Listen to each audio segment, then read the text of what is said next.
And now, Giant Sports Talk Live. Here are your hosts, Eric and Glenn.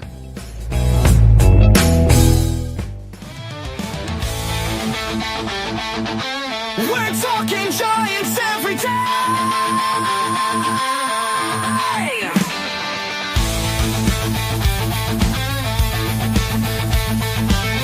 From McCovey Cove to the Oracle Park lights, Eric and Glenn keep the fire burning bright, fighting for the glory, no matter what it costs us, breaking down the moments from the wins to the losses. Giant Sports Talk, we're here for the ride. Eric and Glenn with the fan base pride, talking dreams, will they contend? But we'll back the Giants till the very end.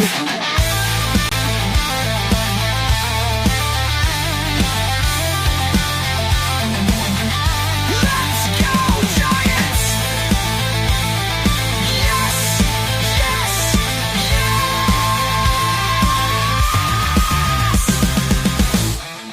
yes! Here's the number one hit. There you go. Eric and Glenn breaking it down, all Giants all the time. Oh, yeah, that's got to hit number one. Got it, right? All right, welcome to Giant Sports Talk Live here on this Tuesday evening, March 4th, 2025. Again, welcome everybody. Hope you guys had a great Tuesday. Beautiful day here in the Central Valley of California. Can't complain. Yeah, ready to talk some more Giants baseball. What's up, Glenn? How was your day?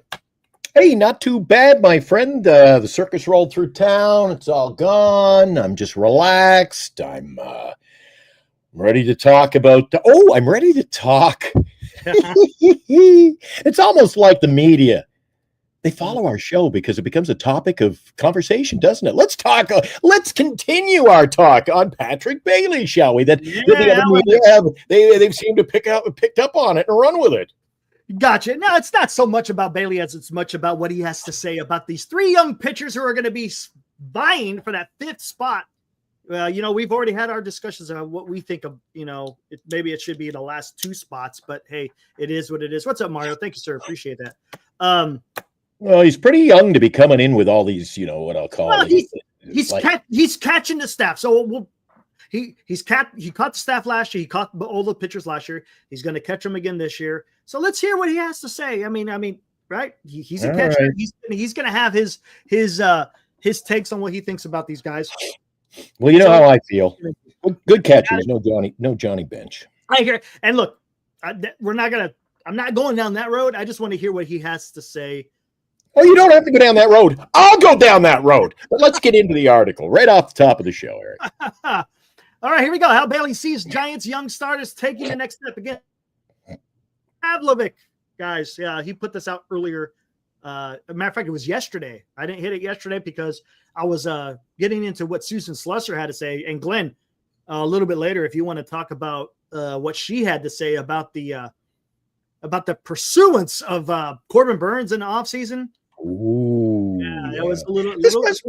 This must be a short article. They're talking about the Giants' young starters. What is it? 3 paragraphs? It's a few. Okay, because we don't exactly have the youngest pitching staff in baseball, Eric. Exactly, and remember, they're only vying for one spot, right? That's. I think it's Kyle Harrison's to lose, but I haven't read the article. Let's see what the shift is here. So I'm not going to even get into these guys yet. Let's just get into the 3 pitchers that he's talking about. Kyle Harrison. Here we go. The lefty had a 4.5 and a 4.3 FIP as a rookie. But the numbers were much better before he hurt his ankle. Lacking rotation depth, the Giants rushed Harrison back without a rehab assignment, and his ERA was 3.9 before the injury and 5.5 after. And it wasn't hard to figure out what had changed. Harrison pitches primarily off his four-seamer, but compensating for that ankle discomfort led to shoulder inflammation. That happens. We've talked about this on the show. You get a weird injury in somewhere other than your throwing arm, you still could mess with your motion, so to speak, and then you could wind up getting an injury with your pitching arm. And it looks like that's what happened with Harrison last year. All right, now fully healthy. He'll again lean heavily on his fastball. Okay, that's his best pitch. Here we go. These are quotes from Bailey. That's his best pitch. And when it's on, I would say one of the better pitchers in the game. One of the better pitches in the game, I should say. Mhm. I think it's hard as a young guy to kind of have to make those adjustments in the big leagues. Right. It's not easy. You get to the big leagues. Look, the league will figure you out, and you will figure you out, and you got to figure out a way to figure them out. You just don't go out there, man. There's an art to it, right? And what he did last year kind of speaks to his skill to be able to maybe be a little bit lighter velocity, but still go out and keep us in every game that he threw last year. Okay, here we go. Well, hold on. Before we get into that, let's finish. Harrison learned a lot from his first full season, and like Bailey, the staff believes he showed that he can compete without his best stuff. I don't know about that. If he didn't have his best stuff, he was getting hammered, so not so much. Anyways, he'll need that fastball to return to form. It's a huge difference, especially for guys pitching off their fastball. Velocity is king, Bailey said. You're able to be not as perfect, not as fine with your pitches, and you're able to throw more strikes. Again, that was Kyle Harrison. Well, if he's talking about that, Eric, he's talking about velocity. Velocity, yes. Well, shouldn't you have a little command if you're going to be throwing strikes? And there you go. And then I think that's what Bailey is trying to say there, right? Yes, he has the velocity, but he was trying to say, what was it? He goes, but maybe a little bit lighter velo, but still go out there and keep us in every game that he threw last year, right? Yeah. So it's got to be one or the other. If he's got to throw more strikes, maybe he's got to take a little bit off and become a little more of a pitcher, a little finite. Exactly, absolutely. Yeah. Again, he has to learn how to pitch. You just go out there and throw. And the thing is and I think Gilly, he's spoken about this a few times. He has to have that velo if he wants to compete, right? Because he was not competing with his velo down. He just wasn't. He wasn't the same pitcher. Yeah. Well, what's up, man? Answer this at the end of. I'm gonna throw a few points at you as we go along, in case I don't remember them at the end. But one of the questions I want you to review at the end of this is that very topic. If you're talking about guys learning, is it really beneficial for this club to have pitchers like Harrison learning on the fly? Isn't that something you do in your prep, in your minor leagues, in your AAA system? I mean, we're talking about, well, maybe he'll have a breakout. Maybe he won't strike out this much maybe he'll learn his velocity. This is all stuff you should have gotten command to get to the majors, not get to the majors to, maybe I can stick around and get better. But anyway, we'll talk about that later. Yes, absolutely. Will, what is up? He is in the ICU, guys, but he is doing better. I know we're talking about the other day. He was in the hospital, but he is doing better. Hey, Will, great to see you in the chat. I hope you keep on feeling better, and we'll keep talking, man. Hang in there, buddy. We're praying for you. So awesome. Good to see you in the chat, man. Somebody snuck him in the iPad or something? Yeah, I think he's under the covers. You can see the little light covers. But there you go. This is Harrison. So there's again, Harrison Bailey likes Harrison, understands though that he had to pitch through some challenges last year. And let's see where he goes. All right, let's see what the next guy is. Let's see the next guy. Hayden Birdsong. The right-hander flirted with 99 in his first spring training outing, showing that kind of stuff should lead them. Showing that kind of stuff that should lead him to one day pace this staff in strikeouts. What the hell? He had 88 of them in 72 innings as a rookie, including 12 in a memorable start at Coors Field and 11 in just 4 1/3 on the final day of the season. Birdsong also walked 43, and that rate will need to come down. Here we go. For his catcher, there's no question about how to find the next level. Bailey said with Birdsong, it's all about how many strikes he can throw. So far this spring, he has been around the zone much more often. That's something we want to see, right? That's what spring training's all about, right? You got to work on your craft to get ready for that season. I think he has got some of the best stuff in the game. Those are some strong words. Strong words by Bailey. He's a really, really good competitor. I like that. I like to hear that he's a good competitor. And it's just trust the stuff. You've obviously seen that you're going to get a whiff in the big leagues, and he can get the best hitters in the world to look silly. It's just how many competitive pitches he can throw. Again, what it's and as far as Birdsong is concerned, it's similar in Harrison in the fact that they got to be able to command the zone, right? There you go. There you go, Dallas. What's up, Dallas? We haven't even gotten to Landen Roupp yet, and all of a sudden Bailey's got me wondering why we need 42-year-old pitchers, Eric. Well, why do we need to be going to the bullpen and bringing in a reliever to be a starter this year? Let's keep going. But let's talk about that afterwards. But again, yes, Dallas. Prediction is Bailey likes everybody. But no, yes, throwing strikes is absolutely it's key, especially in spring training. Now, once the season starts and the season wears on, then you got to see what you're made of. What are you made of? What is up? But kind words. Dave, how's it going? So again, it's about command. That's kind of what it is with these young guys. And that's fine, right? I get it. When you're young, yeah, you may have some amazing stuff. And it sounds like from what Bailey is saying, he's got even better stuff than Harrison, because that's something when Harrison was coming up through the minors, that was something that was talked about with young Harrison. He's got some great stuff. Well, it looks like Birdsong has got some pretty damn good stuff. And look at Bailey coming out, as you said, strong words, some of the best stuff in the game. Yeah, that's you just don't throw that around, right? You don't. Now, granted, Bailey also said last year that Keaton Wynn had one of the most filthy changeups he's ever seen. Well, but Keaton Wynn, he's problem with Keaton, he just can't stay on the damn field. That's the problem. He always seems to go down with an injury. Yeah. And we can talk about Landen Roupp. All right. Let's get into Landen. Again, Landen Roupp today. Let's get into that real quick. Landen Roupp, I think, what did he throw?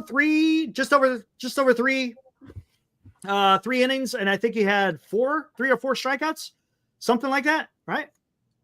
Something like that. But yeah.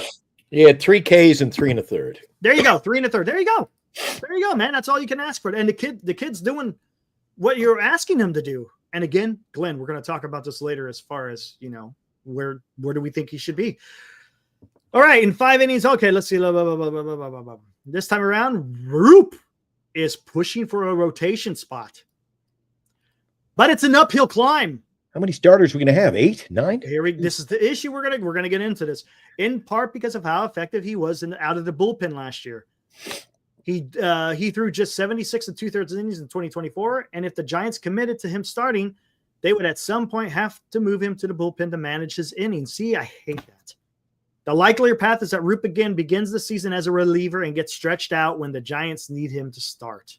You know who I'd like to have on the show, and it's not going to happen, but just as fodder for conversation. Wouldn't it be nice someday if we have a special guest named Nolan Ryan to join us? Oh, come on, man. And you read a comment like that, Eric? Yeah. Yeah. It's different. Yeah, I know. Well, you got to stretch out the innings. He'd be like, screw that. Throw him 400. I know. Jesus. Oh, speaking of which, Eric, it's a pussy game these days. The guy pitches 100 innings, and we got to shut him down. Whatever happened to the game, Eric? Oh, by the way, guys, did anyone see? Hold on, let me hit this. I got to save it. We can play this later. Yeah, I'll save it. There we go. I just gave it a like. Did you see what young Roki Sasaki did today in 3 innings? Roki. No, but I'm going to look it up here. Yeah. Roki. He had it. Go look at his line. 3 innings, and he struck out 5. Yes, I know, dude. Gave up a couple of hits and a walk batter. Gosh, dang it, dude. Whatever. And he didn't even Whatever. Roki, yes. What? Yes, senior. Yes. Roki ain't no jokey. I don't know about that, Eric. I've hung around this chat long enough to know that Eric, he came from another country, came from Japan. It's going to take years for him to acclimatize himself to the game. And oh my God, if you can pitch, you can pitch. Well, that's the thing. He has the He's ability. got the stuff. Right. I mean, He come was on. great at the World Baseball Classic too. Yes. And that's the thing, if he came from France and he was throwing 99, well, then guess what? Yeah, the guy's probably going to be doing something as long as he could command it. But we'll get into that later. All right, let's talk about Roupp. I think it's just coming to build off what he was doing last year. He might have finished up better than anybody we had. So it's just continuing to believe that what he did and the success he had is real. That must be really good because if who was it? Who did we do last?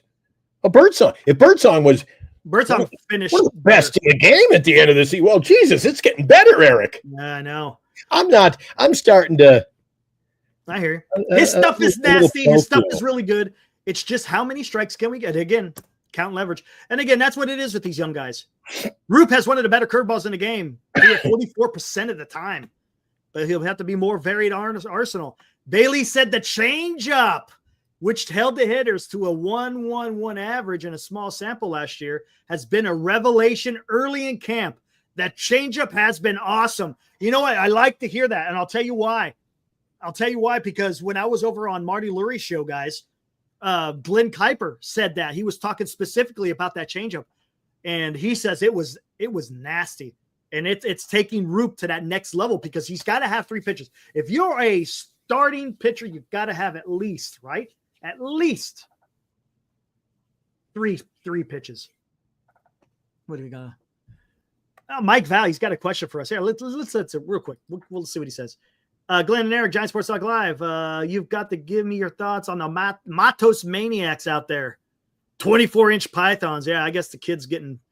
I guess he's said his prayers and then he took his vitamins. So, yeah, Mike, let's talk about it a little bit later in the show. How about that, buddy? Just hang out. We'll get into it. But again, this changeup, you got to have it. Again, Harrison kind of has to develop a third pitch as well.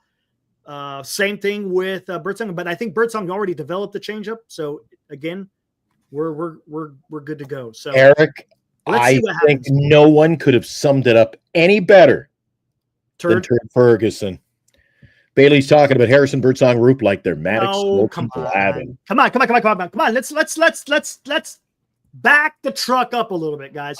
Well, look, he's talking so well. The one of the best in the game, and oh my God, Eric, calm down, dude. He's going by what he sees. That's all. Look, you can take it for what it's worth. Take it for what it's worth, right? Yes, it is. It is. Understandable, but in practice, you got to show something. You can't look if you're trying to hone your craft, if you're throwing it in batters boxes, well then guess what? You freaking suck and you got to work on something. If they are working on quote unquote command and they are commanding their pitches, well, that's good. Now, let's see what happens when we're talking about throughout the season. And Eric, I think that to examine this article like we are, and even to write this article. To me, Bailey's coming out like a 20-year veteran commanding an entire staff. Don't forget, Bailey's not far removed from a kid himself. No, I get it. I'm not putting much stock into what he thinks about the pitching in spring training, Eric. But he is the Giants catcher, and he is the one that's catching them. Yeah, he's a pretty good catcher, I hear. Can't hit, but he's a good catcher. Yeah. So, look, and that's where I'm coming from this. I'm not going to argue the fact whether or not, how good of a catcher he is or not. He's catching the staff, and he has his own ideas on how he thinks these guys are pitching. Okay. And I think the common denominator out of all three of them have good stuff, but they're going to have to make sure they're throwing strikes. They got to make sure they're commanding the zone, because the more strikes you throw, the higher your chances are in getting out of inning without throwing freaking 20 pitches in an inning. Right. I know, but I'm Mr. Negativity, Eric. Yeah. Negativity. Every team in Major League Baseball, they're good pitchers. Right. They're good pitchers. They're good pitches. Every team in Major League Baseball's got good hitters. Just wait till we get to opening day. Things will change, Eric. And you talk about, and we're going to get it. There's so many things popping in here. They're talking about Matos, and oh my God, he's built like a brick shed in your backyard, for lack of a better word. Eric, didn't they say the same thing last year at camp? Holy gee, look at all the muscle this guy, and then he couldn't hit. He couldn't stick around. So I know, listen, dude, I know. You got to take it for what it's worth. Out. It's only March the 4th, Eric. Hey, Glenn, we have a show to do, and I have to have material to talk about. I can't keep coming on here talking about 42-year-old Verlander. I can't. I gotta have something. I need material, man. Well, wait a second. Let's go back to the start of your article. And I think the topic of discussion should be, if we've got all of this amazing talent, and what was the title of the article? Bring it up. What was the title track tonight? Let me find it. Show the kids at home. It's the wrong one. Okay, well, it had something to do with the young pitching staff and how good they were. It's young starters taking the next step in 2025. Okay, young starters taking the next step. We don't have a young pitching staff, though. Well, I mean, they're young starters, but are we going to see them? Like, if this was a lineup of Webb, Harrison, Birdsong, Roupp, Hicks, that's a great article. Mm-hmm. Young starters taking the plunge. Well, they don't even have a spot in the roster for these guys. One spot. And again, here we go. That's the thing is, Yes, Johnny, I hate to be convinced. You got to win me over, Eric. I don't fall in love in the first date, Eric. Oh, I get it. No, I 100% understand that. I'm just, I don't know, man. Unless it's Bernice. I don't even want to get down. I don't even want to go down that path right now. Not now, because it's just, Aaron, he kind of went where I was going to go with this, because I hate always having to go to that, but I mean, that's kind of what it is, right? I mean, listen, Cryptic. Okay, here we go. Listen, Cryptic. I'll give the Dodgers all three of those pitchers if you give me Roki. He is Eric. Roki has pitched. Roki wasn't a development. He's not coming up in the minors. This is no. Correct. I give you that. Yes. So to say that I'm shitting all over the Giants all the time, and that Sasaki, oh my God, he's the greatest. Well, Sasaki is good. Roki is unproven at the MLB level. Right. Yes, but okay, let's talk about this.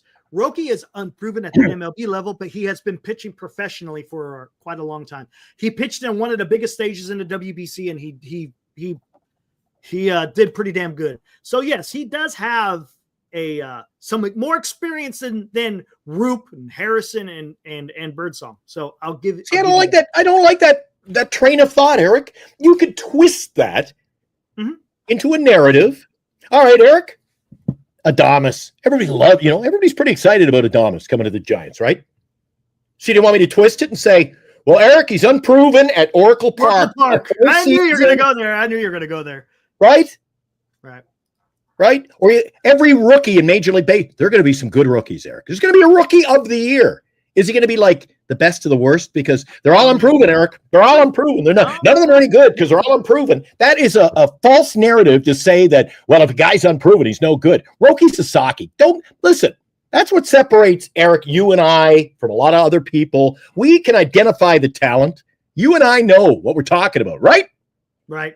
All right. Thanks for backing me up. So I don't understand that narrative. That I'm shitting on the Giants and our pitchers. I'm shitting on a 42-year-old pitcher. Prove it to me that you're going to win. Just prove it to me you're going to pitch more than 90 innings. All right? Oh, my God, dude. I need to see it. It's got to play out. Okay. Speaking of, since we're talking about this. Oh, my. You say you got a video for us, do you? Oh, my gosh, dude. I mean, this guy is something. He could be special, right? We don't know yet, but just looking at this, it's pretty. Hiroku, with all due respect, that makes no sense. Matos won the job, but he got sent down. Yeah. Yeah, he did. He won the job. Eric, I paid Eric a lot to be my morning man on the rock station, but Eric, I'm not letting you on the air. I hear what you're saying. Yeah, he got you're telling me he won the job, but I know what he's trying to say. You know what he's trying to say, because it does sound bad. He's trying to say it's because the way the organization handled Matos. In other words, he won the job, but they sent him down because the way that they just managed the roster. And I call bullshit. Eric, let's see if he wins the job this year. Eric, He's nah. Yeah. Here, let's take a look at young rookie. Oh, Hiroku. Look at this. That was good for a laugh. That's his splitter. That was his splitter. Another splitter. That's just dropped nasty. off the table, And then you know dude. what he's going to come back with? A freaking 99 mile per hour freaking fastball. There it is. Yep. The guy just stood there. You know, and there's the splitter. Oh, dude. God, that's so freaking nasty. What the hell? Was that? Did McRae get traded to the Reds? Was that McRae? He was swinging it, whiffing. No, anybody's going to swing at that. That was that's terrible. A nasty pitch, guys. Guys, that's a freaking nasty freaking. That is, yes, filthy. Let's look at that. That's why I give credit to the Los Angeles Dodgers more often than not, guys. They go out, they know talent, they go out and get them, Eric. They just go out and get the best. And look, the guys are facing right. They're fighting for a job, but the way he's locating this shit, it's not so much the hitter as much as where he's locating these pitches. I mean, look at this. Look at that. Bottom falls out. The guy missed it by 2 feet. I want to see It's gonna be a long year in the West, Eric. This is where he freezes him with the 98. Yep. By about the third game of the year, everybody's going to be watching the Dodgers run away with the division. And speaking of a good pitcher, Roki Sasaki, and good pitching in general, Eric, let's get into something that last night I wasn't here, but heard a lot of chatter. A lot of chatter today about your show. You had a great, energetic show. You had some guests, and you talked about Corbin Burns. Talk about an organization apparently that didn't go out and know talent when they saw it. Well, they were, as Glenn would say, they were pussyfooting around. Burns. What did I tell you, Eric? I wish we could run back the tape. Do you remember me in December on a show saying to you, Eric, and I'm not going to quote, but pretty damn close. I said, Eric, they're going to drag their feet on this, and some team we not expect come in and just swoop in. And what happened? Apparently, they dragged their feet. Yeah. Is that true? That's the chatter I'm hearing. That's Apparently, covered it on the show. That's what that, according to the article, they were just dragging. That's coming from Eric Burns now. Well, Eric Burns. Burns. That's coming from Burns himself. It's coming straight from the horse's mouth. So this isn't exactly, just fodder for conversation that, reports and he has come out and said, I just got tired of it. Doesn't that sum up the Giants organization in general, Eric? I mean, this offseason, again, we talked about it yesterday. It's just the big question is, what is the direction? Because it just seems a little bit weird, but what are you going to do? Hey, Glenn. Yes, sir. You saw this on when we were on the Hot Corner, but your boy.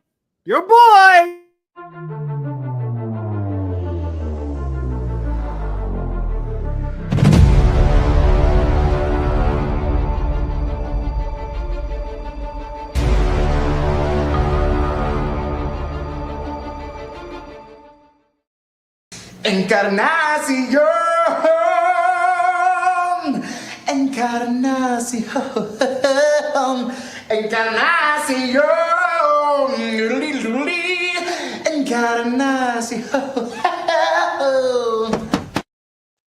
I want to break into School of Rock for some reason. I don't know. Jack Black. That is so freaking. That is just so perfect. So there's another conversation. Have you covered this on our show yet? I'm not fully enveloped into what you had to talk about last night. I watched a little bit of the show on the rerun. Is there a battle heating up for the DH? Yes, I think there is. I mean, we kind of talked about it yesterday.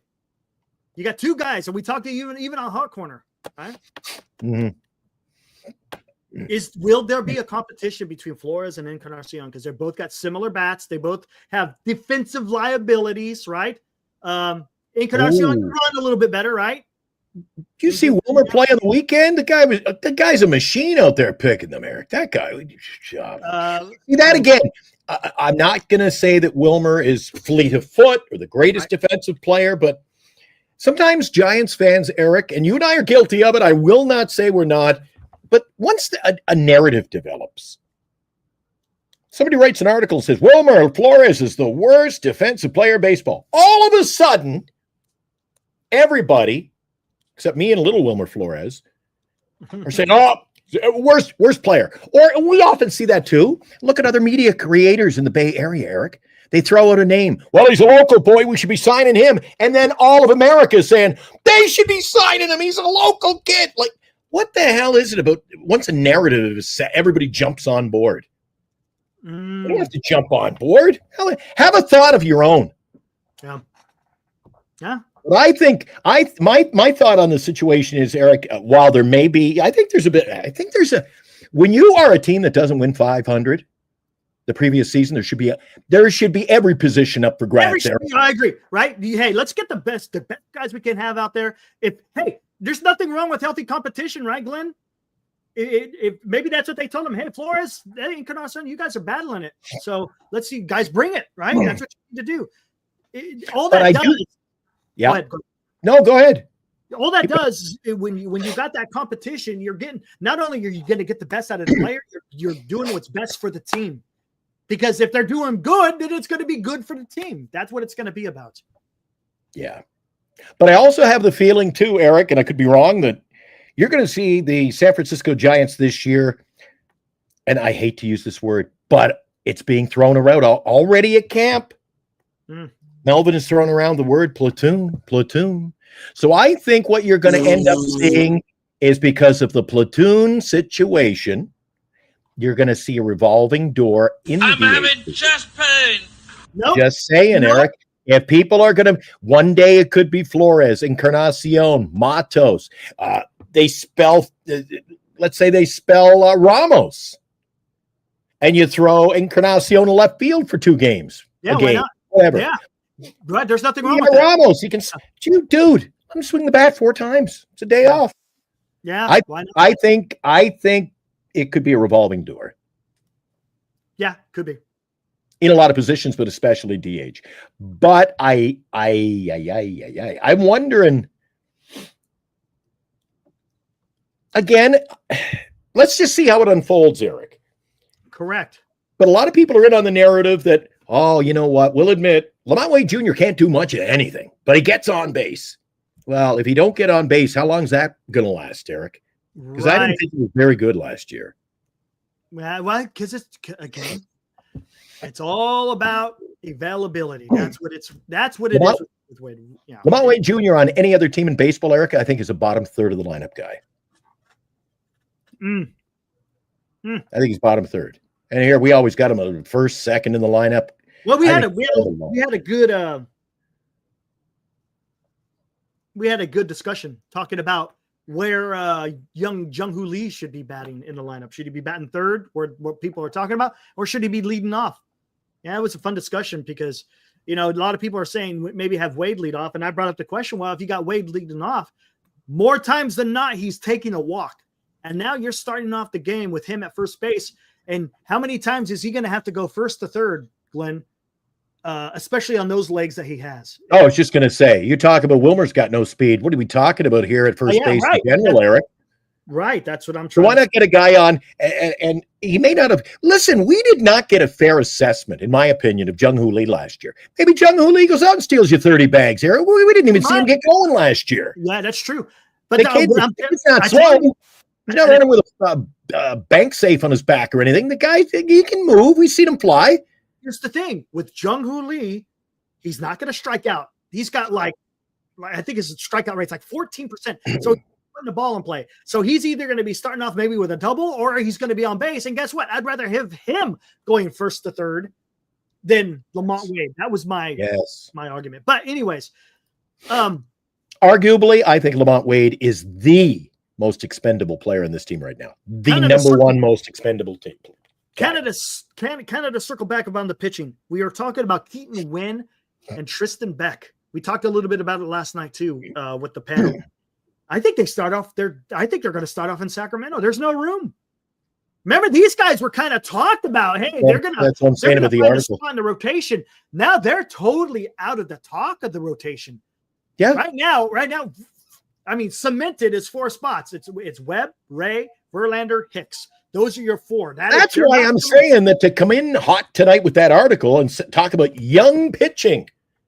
Well, we don't have any in our major. Well, we do. We have young pitchers. I mean, they're young. Problem is, they didn't say young starting. Well, did they say young starting? They said young starters, Eric. And it kind of defeats the purpose because it's really not a young pitching staff. Now, next year, I think it's going to be different. Well, then Honestly, just next year is going to be back it away and publish that next year. Well, whatever.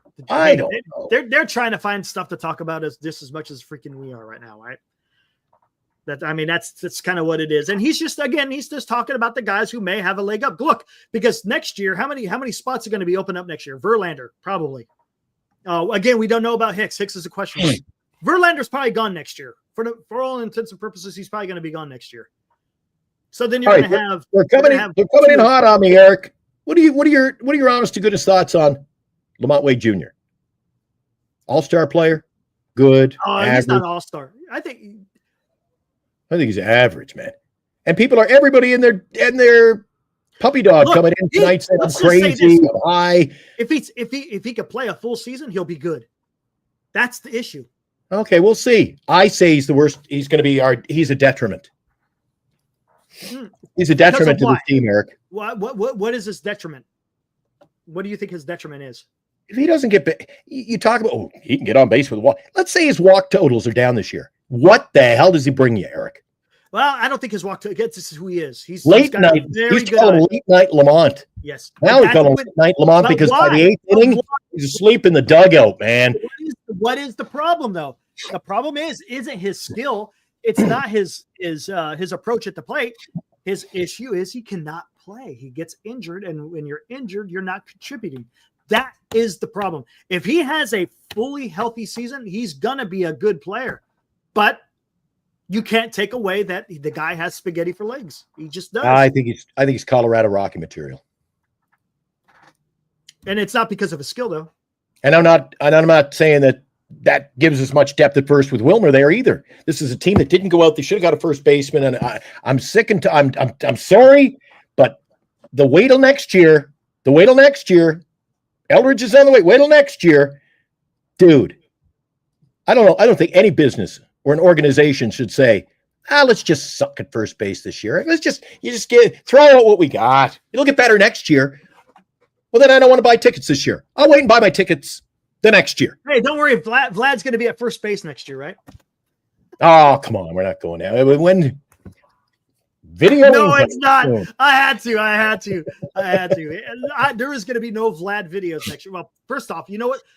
Oh, next year, Glenn, it's going to be tough, but whatever. That's between here and there, but because there's going to be a lockout. There's no offense at first base, Eric. Well, Val, let's talk about this. You know why he didn't get a fair shake? Because he's not ready to play first base, Mike. That's just it. That's it. If he was playing first base, suitably, sufficiently enough, I think you'd be seeing him out there playing a lot more. I don't think he's ready. Not yet. Eldridge is not ready yet. He's got to get more seasoning, period. You can't. Okay. You can't, man. Michi doesn't want to be in here tonight, so he's going to take a break. Who cares, man? Let them talk if they want. No, he's not barking. He just called us out and said, I'm out of here. He's out of here. Who cares? Yeah, Don't we'll worry about it. bring him in another night if you're her or him or whoever it is. Michi. Don't worry about it. Michi. Oh, I'm in a mood. You don't have to agree with me, but just don't get too aggressive. Oh, my gosh. All right, here we go. Can Matos play first base? Rothberg, no. Glenn, do you really believe Wilmer is going to hit 30 home runs? Or are you being facetious? Well, facetious. Isn't that kind of like mad, rude, the whole facetious? Mm-hmm. I think if he played a full season and didn't get caught up in platoon, I think he can. If the guy can hit 23 home runs in 90 games, Eric, I think he can hit 7 in the second half of the year. What say you? Yeah, I think it's possible. We'll I'll tell you one thing.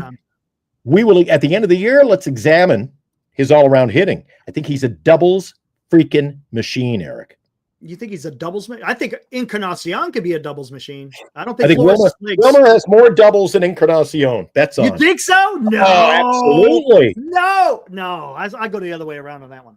No, Wilmer's a doubles machine. Wilmer You obviously don't follow Wilmer Flores quite as closely as I do. Wilmer may hit more home runs, but he ain't gonna hit more in doubles than Encarnacion. No way. Dallas, JT Snow said back on KMBR today, said Eldridge is going to need a year to learn the position. Well, there you go. Hey, Dallas, we were talking about that last night, my friend. Remember? It's like, hey, he was all hyping him up before he went and worked with Bryce. But then while he was working out and then afterwards, communication blackout. You heard nothing coming from JT Snow. And now he's on KMBR saying he's going to need another year. He's going to need at least a year. And here's the thing. We talked about it, Dallas. If he's not showing shit by June, then he needs to be freaking find a new position ASAP. Yep. You cannot risk, quote unquote, Luciano in Bryce Eldridge. Can't do it. Flores, great clutch here. See, Robert Rothberg knows what the hell he's talking about. He's one of the most knowledgeable fans we got in the chat, Eric. Tonight. Oh my God. Let me. I was just listen.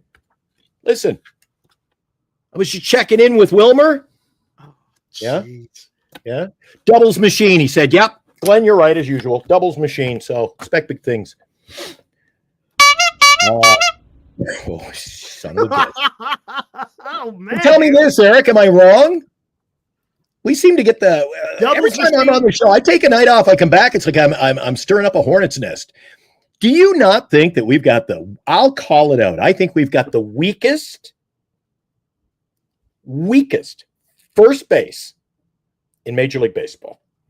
See, but you're talking bad about your boy Flores because that's where he's going to be. He's going to be in the DH. Yeah. Well, unless an Encarnacion makes a play. That's what I'm saying. Yeah, we're going to throw out the link here in a little bit, guys. I think. Oh yeah, that'll be good. Not now. In a little bit. I think that the first base. Where's our offense? Listen, I like Wilmer. There's guys obviously in the chat, guys and gals who are big on Lamont. Come on, Lamont. That's not Major League. We do not have Major League Baseball quality first base production there. No freaking way, Eric. If you combine them, what did they have last year for RBIs? About 50, if we were lucky. 46. There's no Eric. You can't win when you've got a catcher who can't hit 50 RBIs from your first base position over a full season, and your top players getting hurt. It's everybody else has depth, Eric. Where's our depth? There is no depth. There is no depth at first base. There isn't. No. Death by lack of depth. But hey, it is what it is. Yeah, Paul. Little Wilmer, he's sleeping over there. He's getting rested up for the big game tomorrow. We'll be watching some Giants baseball. Are they playing tomorrow? Eric? Let me see. Yeah, they had a day off. Was it a day off yesterday? Taking on Arizona tomorrow. Didn't Kyle Harrison pitch today? No, Roupp. Okay, so it was so Harrison goes tomorrow then against Brandon Pfaadt. Brandon Pfaadt? Pfaathead, yeah. Nice. So I'll be checking that one out tomorrow. Let's see what we got in here. At Salt River Field in Scottsdale. Maybe Eric will be over. Oh, wait a second. Did I get a text? I think Dan's going to the game tomorrow. He went today. Dan, did you go today? Is Dan? I thought I saw Dan in the chat. He's not in jail? No. I remember the last time he went to a game. Yeah, it was interesting. Dan, how was that game? Did you go to the game today? I think he said he was going to go, if I'm not mistaken. Oh, that was epic last time he showed up. I hope he was minding his P's and Q's. Nice. So you what'd you think? Tell me what you thought. Hey Dan, do you want to come on? If you want to come on, you're more than welcome. I don't know if you're busy or not. Come on and say hi to my boy. Come on and say hi to my boy. Tell me what you thought of. I want to hear about Roupp. You saw it with your own eyes. What did you think of Roupp? Were you impressed with Roupp? I want to hear about that. I keep kicking this, Eric. I was planning to do this later. I'm afraid I'm going to break it, knock it, like, because it's old. I went and got my ears lowered today. There you go. I forgot to cut the back off, but that's good. The old mullet come in good. I was waiting to come back, and I had like 5 minutes to kill. So I went into a little mom and pop shop across the street. And many might know I'm big into the music scene, very big on the radio. Got a very extensive vinyl collection. Thousands, and I probably have 20,000 albums, 33s. I added one to the collection. I know I couldn't keep it under my hat. I had to show you in the pregame, but here, I picked this up for my collection today. Look at that, baby! Woo! That's what I'm talking about. And I thought of you, the man. I had no reason to buy this other than Eric, fire it up for me tonight. In honor of my new record album, why don't you fire it up for me? Get me all fired up. There it is. There it is. There we go. There we go. What I'm talking about. Guys, careful, don't get blown away here.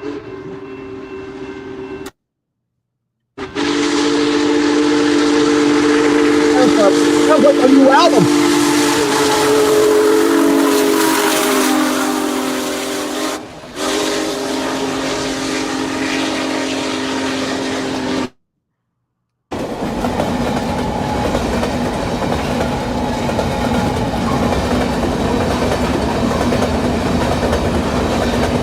There it is, boys. There it is. I thought of you when I saw it, so I just thought it was a great pickup. Okay? Not quite the same locomotive, but yes, I get what you're saying. That's pretty awesome. All right. That jumped out. And for $1.49, Eric, good deal. Can't beat that. Can't beat that. Two laughs. Oh, that's right, Paul. I remember you talking about that. You picked it up. But Dan says Roupp was fantastic. 11 hitters, retired 10. Only guy who got on was hit by a pitch on a curveball. Hey, Dan, what pitch was he throwing primarily? Was he throwing his whole repertoire, or was he primarily throwing fastball? Was he primarily throwing curveball? Did you see the changeup? Dan coming in with music. Hey, they play Grand Funk at the game today. Some kind of wonderful, but that wasn't their classic, Dan. We're an American band. I like that one. Yeah, I want to know what his repertoire was today. Talking about Roupp. Is he throwing everything, or is he just like, maybe was he facing? It was a mix. Change up. His fastball was coming in at really. Wow. His fastball was 89. Wasn't Roupp usually a mid to high 90? Wasn't he like 97? He better have good stuff, because 89 won't last. Interesting. And it maybe because of that curveball. I don't know. That's quite interesting. I thought he'd be coming in a little bit more than that.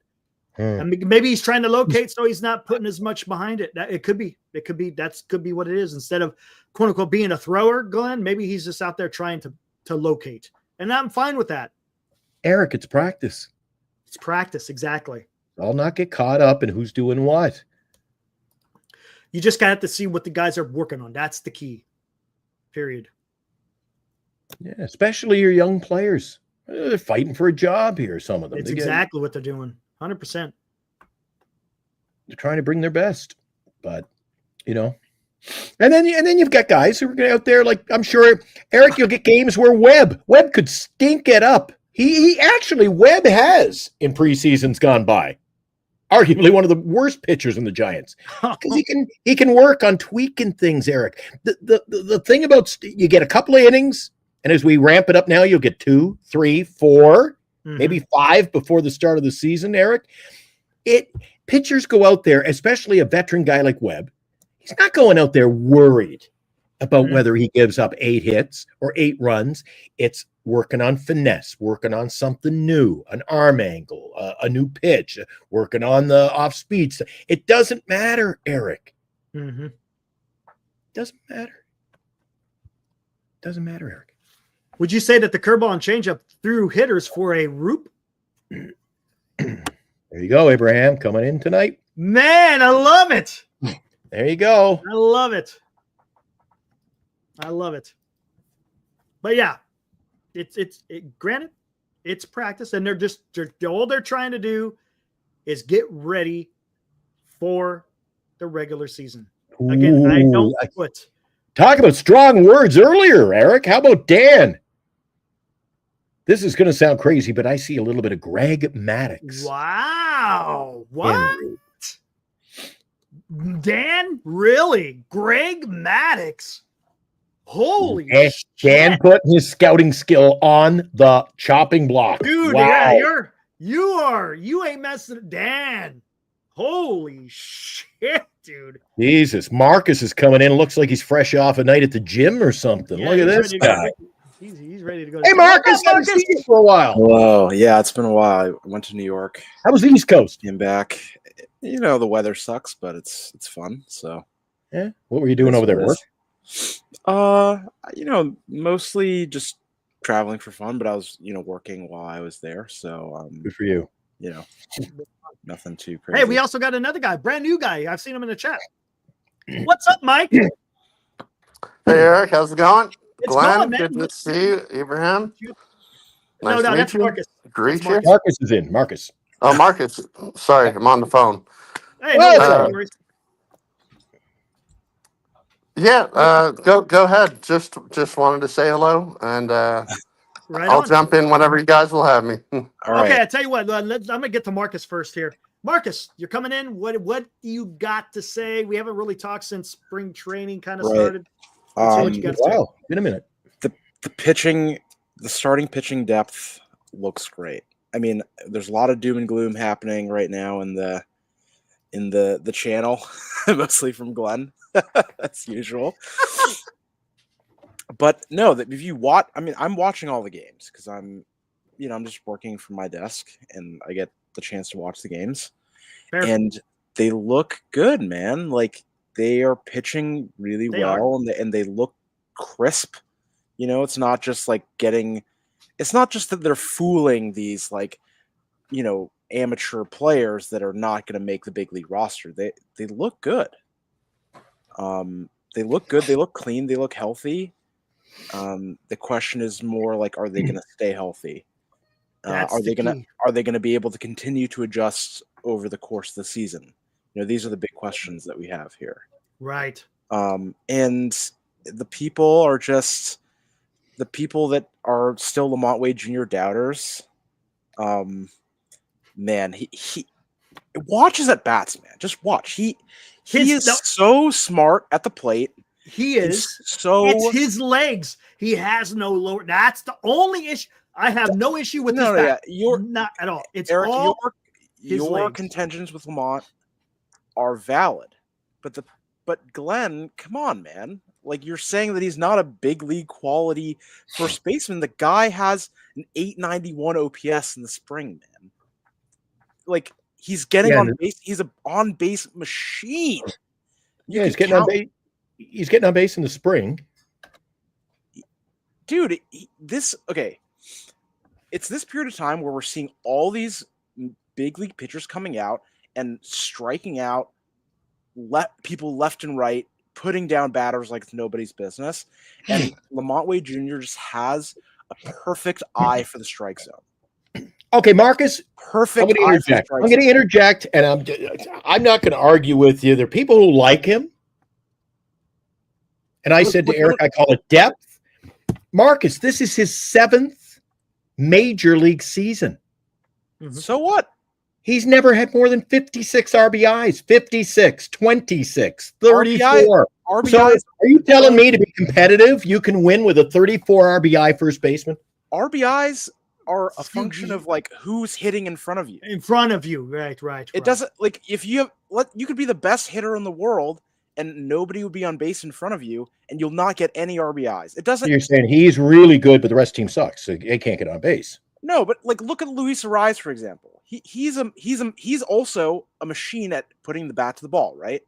But when you bat him lead off, he's not going to get very many RBIs. It doesn't.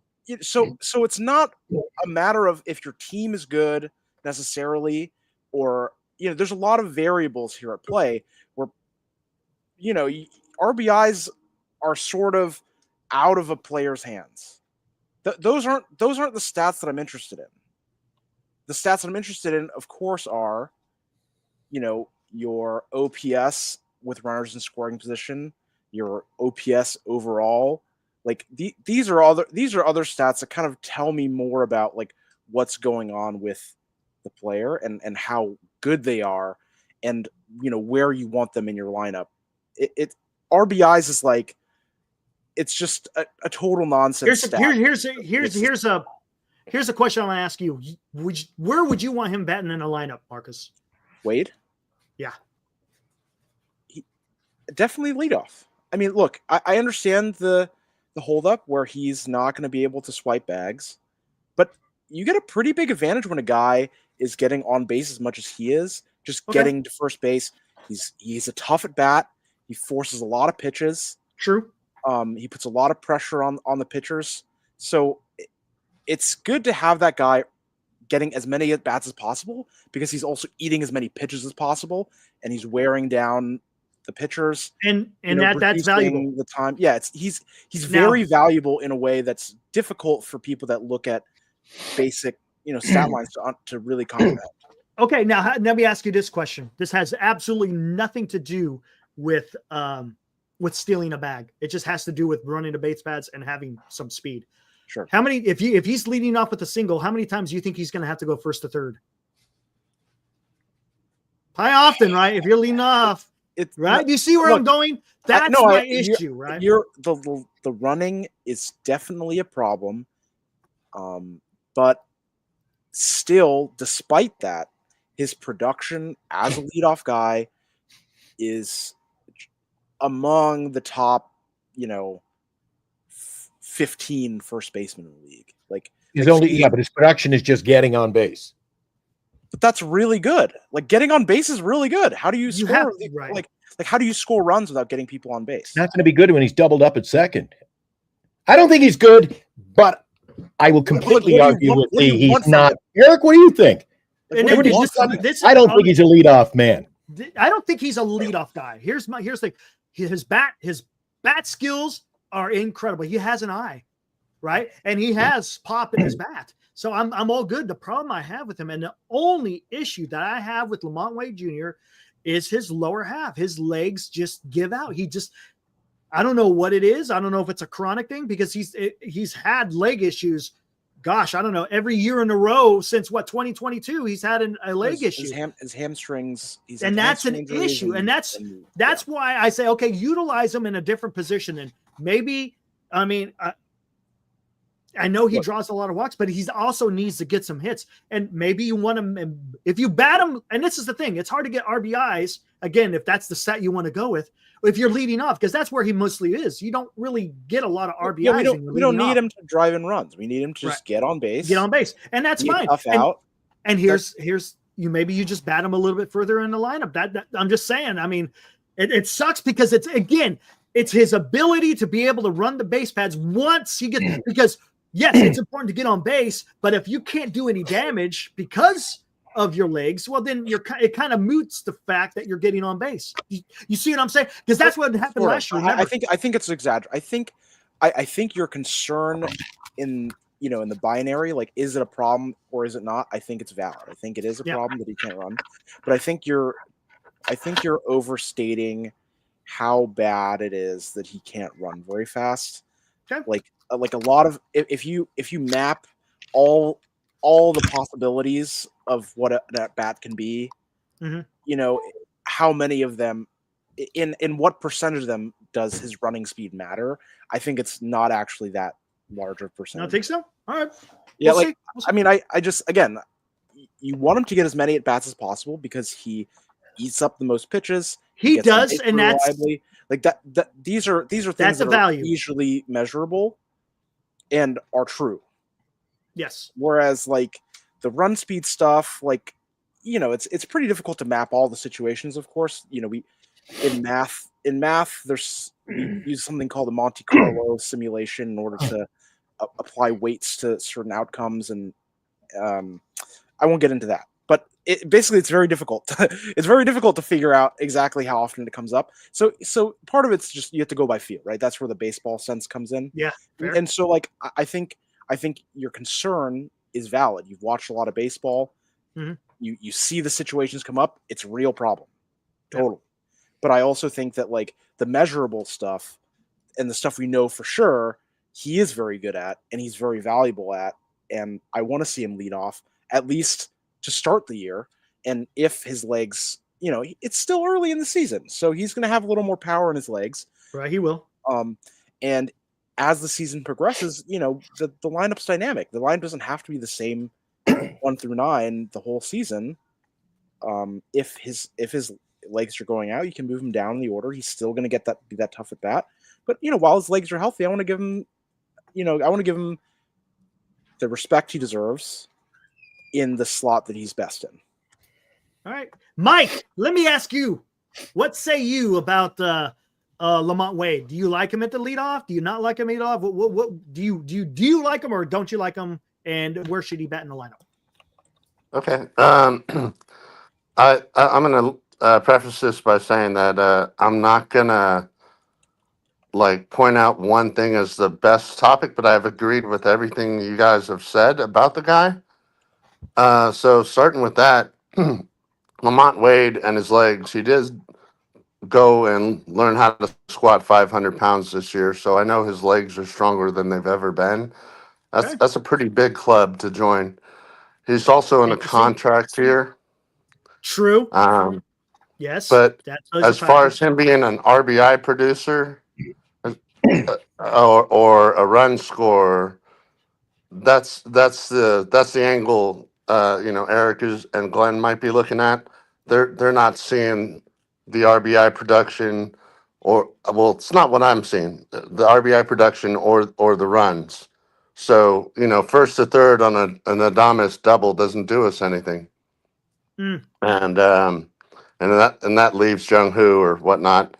But what I want to say is, I think Lamont would be great in the later half of the lineup as a guy coming back to the top of the order to be on base for Adames there in the 2 hole, because we know that's where he's going to hit, whether we like it Okay. or not. Gotcha. To hit. I see what you're saying. So bat him like 8th or 9th, something like that. Kind of like that Yeah. whole Yeah, double definitely. leadoff guy, something like that. I think that's what they try to say when you bat him 1st and 9th. Yeah. You know where I think Lamont Wade Jr. will be most valuable? And it'll sound sarcastic. Most No, go ahead. I believe his biggest the biggest advantage to having him on the roster now is, for all the reasons Marcus spelled out, and I say this with a straight face, he could be a very valuable trade chip at the deadline. He could be that quintessential guy on a winning ball club coming in off the bench. I don't think he's an everyday. His legs don't hold up to be an everyday player, but on a good team, I think he is the epitome of a bench player. I thought he would have made a really great trade to the Yankees at the deadline. They really needed that guy to get on base ahead of Soto and Judge, and he has decent defensive stuff. I thought he would have made a great addition to the Yankees, and nice short porch out there. No. He could thrive at a Yankee stadium. Absolutely, Glenn. I think this being that contract here for him getting all the run he can early in the season, that's a valuable trade chip with Bryce Eldridge maybe being ready towards the end of the season to make an here's appearance. The thing, to your point, Glenn, because at the trade deadline, you're just past halfway. And that would be, depending where the Giants are, right? This is all predicated on where the Giants are. Then trade them, because you don't know. I mean, and I hope the Giants do that this year, right? Marcus and Mike, Glenn, I think you would agree. This year, if they're out of it at the trade deadline, just sell the guys you could sell and try to just get something recoup back. That's all I ask, right? Because I don't want to just hold on to guys hoping and wishing, and just come on, let's get some guys in return. Again, predicated on where the Giants are. Yeah, we have a lot of graduations from our farm system, and we see a lot of these young, unproven guys are looking good. They're showing some promise, and yeah, I mean, I get it. I mean, there's a lot of guys we have too that are young and they're also blocked. They're blocked in various ways, and I would like to see a trade, either to make a run. It's weird because the lockout looming. How much do you want to commit to? How much do you want to commit in salary with the lockout looming? Yes. There's a lot of weird things going on in baseball. So I don't know what's going to happen. I don't know what they're going to do. Obviously, I'm not sure exactly where their concerns lie with the lockout, with Eldridge coming up, with Kyle Tucker going into free agency. There's a lot of variables with how we move the pieces around, but we have guys that are looking good or who are blocked and young, like Dave VR. Hasn't looked great, but he's blocked, and this is his last spring to really like. There's a lot of guys. It's their last spring. Yeah, there's a lot of guys. And if you watch some of the games, the guy we acquired from the Red Sox, Christian Koss, man, Koss has been having his glove looked awesome. His glove looks sick. He's been hitting the ball too. And yeah, I mean, there's just, and Luciano has been striking out a lot, which sucks, but he's showing a little more presence. Yeah, he's showing a little more presence and making contact with the ball, and Luis Matos is looking good. There's a lot of highlights of spring training, I would say. It is, and again, it's still early. We're only not even 2 weeks in quite yet, right? I think this coming up weekend is actually 2 weeks, or is it 3? No, maybe no. We're halfway through, pretty much. We're halfway through. Yeah, we're. I think there's. So now this is the first cuts are coming this week, right? Those red tags from Major League, yeah. The first cuts, I think, are coming up, right? If I'm not mistaken. So it's going to be interesting to see who gets sent down to the minor. Now, granted, just because you get cut doesn't mean that you're not going to be part of spring training games, because you still got to, especially when it's split roster. Yeah. But so it's going to, again, spring training. You know what? The spring training, it's all about the hope and hey, who's going to be that guy? Everyone wants to root for that underdog and make it. I made that little clip of Encarnacion. It would be great to see him play a huge factor. The Giants, right? The Giants need someone like an Encarnacion to be a threat in the damn lineup. And I mean, come on. We're talking about trades, Eric. JB just said San Francisco needs to be the biggest overpay for Vlad. It ain't happening. But on the heels of what Marcus just said, Marcus used a big word that comes up in this organization quite often: blocked. Why are we gonna? Who wants to overpay for Vlad when we've got a first baseman coming? Farhan's dying words. Blocked. Yeah. And if you're worried about there'll be people out there who say, well, he hasn't proven anything, and is he a proven commodity? Then trade him now and then go out and get Vladdy. But don't play this game of, well, we'll get Vladdy. We got to overpay to get him, and we're going to block Eldridge, but we really like Eldridge. Again, this goes back to a number of different factors. You can't block players, and you got to be willing and able, and it doesn't seem from the quotes I'm reading in the paper in the Bay Area or on KMBR visits, Buster Posey just doesn't. He's also very, very shy to pull the trigger on a trade. Yeah, don't be afraid to make a deal. Yeah, I wouldn't be afraid of blocking players. That's not really a concern that I think the Giants should really have. But there is a real concern in retaining a bunch of guys who are like on the cusp of being big league players. Because they can do real good on some other rosters. We can get a decent return for them. Absolutely. Just because if you're not going to use it, it's not worth very much to you, right? So. Like guys and I know some of them may factor into our roster, but when you've got in the minors, you've got Meckler, Matos, Schmidt, what's his name there? Number 0, Wisely. I was saying Bailey. Wisely, Luciano. And you got all those guys. Sooner. I always call it shit or get off the pot theory, but sooner or later, something's gonna happen. Gotta cut bait. Yeah. If you don't like the girl, stop. You gotta sooner or later. You don't call her for a date. You gotta move on, man. Like, no, how many chances do you give some of these players? And then again, talking about blocked. People say, oh, Schmidt's the real deal. Well, we don't have room for him. And they put themselves in these positions, then you got to trade him. Why are you I going to mean- hold on to him if he's that good when he can garner you an asset? I mean, there is value to Schmidt as a bench player, as insurance. But we have, it's weird now. We have guys who are pretty healthy historically, who are aiming to play, 162 games in some of the positions that we would play Schmidt in. So, to your point, I think there's a lot of these infield, especially these infield guys, are probably much less valuable now, and are probably we're gonna have to figure out a way to deal them or something.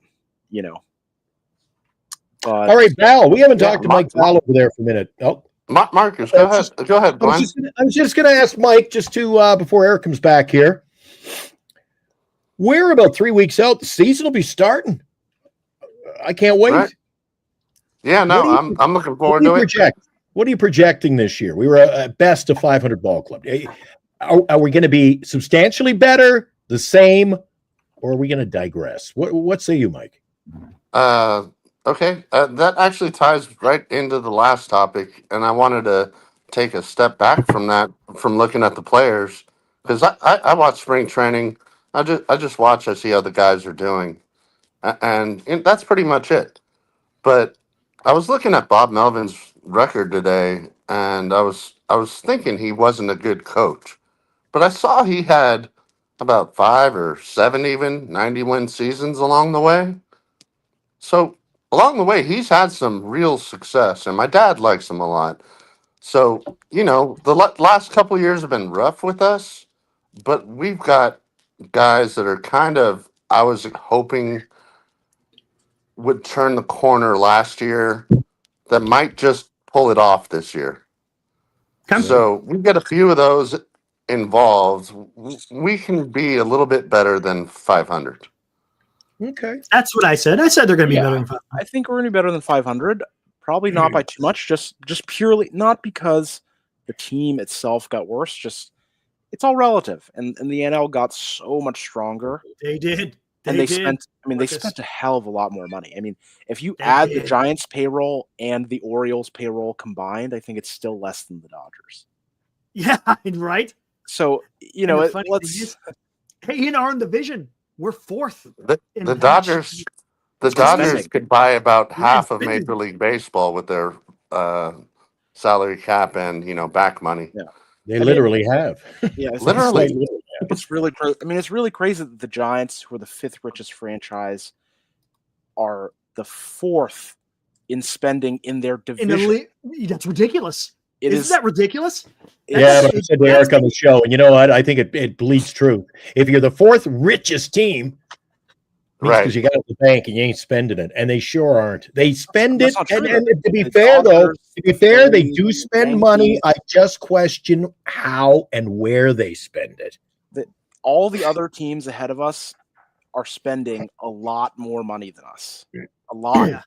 It's the Right. Cubs, the Phillies, the Yankees, the Yep. Dodgers, and Mets. and the Mets, and they are Look all. what they did with Adamas. They went out and signed Adamas to the richest contract, and it's almost like then they closed the vault door and go, whoa, whoa, whoa, The hold fact on, that- that's it mean- for the year. And you heard the comments from Burns, exactly what I said would happen in December. They were just pussyfooting around. They didn't get back to me. It was They in didn't- limbo. they didn't wanna pay. They didn't seem to care. They didn't want to pay. They They- didn't- Hey, with Burns, Zach Manasian was part of the draft or operation for Milwaukee the day he was drafted. So I jumped on there, put 2 and 2 together. We needed him specifically to be an innings eater behind Webb, and they just threw him out an offer like, "Hey, you used to work for me. I hired you. There's a little offer," and I don't know. They just didn't go for it, It wasn't and kind of serious. tried to That's what it blame is. it on him that we weren't going after other free agents. I mean, It's a little off-putting. Right. I would say Buster Posey and Zach Manasian, their goal for their own career and legacy is to win as many games of baseball as possible. Agree? Can we agree that that? No, would reflect on I agree. They are taking the slow, methodical approach towards that so- end. So what is the factor that would make it so that they are not doing that? It has to be the ownership. It has to be the ownership. Yeah, Well, but I got to agree with spend all the money Salsa. he can. What Salsa says. It's like the Giants are a charity for the bad and the injured. All the money is going to contracts under 3 years for players coming off injuries. Well, it's not like that no more. Saying, It's not go like that and get me anymore. good players and stop looking for diamonds in the rough and that was dumpster Farhan. diving. That Get was me Farhan. good players. No, Glenn, here's That the was thing. Farhan. Every team, especially the best ones, do that. They just also get the guy. It's you can't just say like, oh, these players are beneath me because they aren't, ready now. No, every team in the league looks for the guys that they scout and they think are going to be worth more than what they're going to pay for them. The difference is that these other teams have the runway and the cash willing to spend by the ownership to sign the big contracts. Let's not act as if like the Giants are 5 players away from being a winning team. They're like 2 or 3 big contracts away from being similar to any of these other extremely successful. Okay.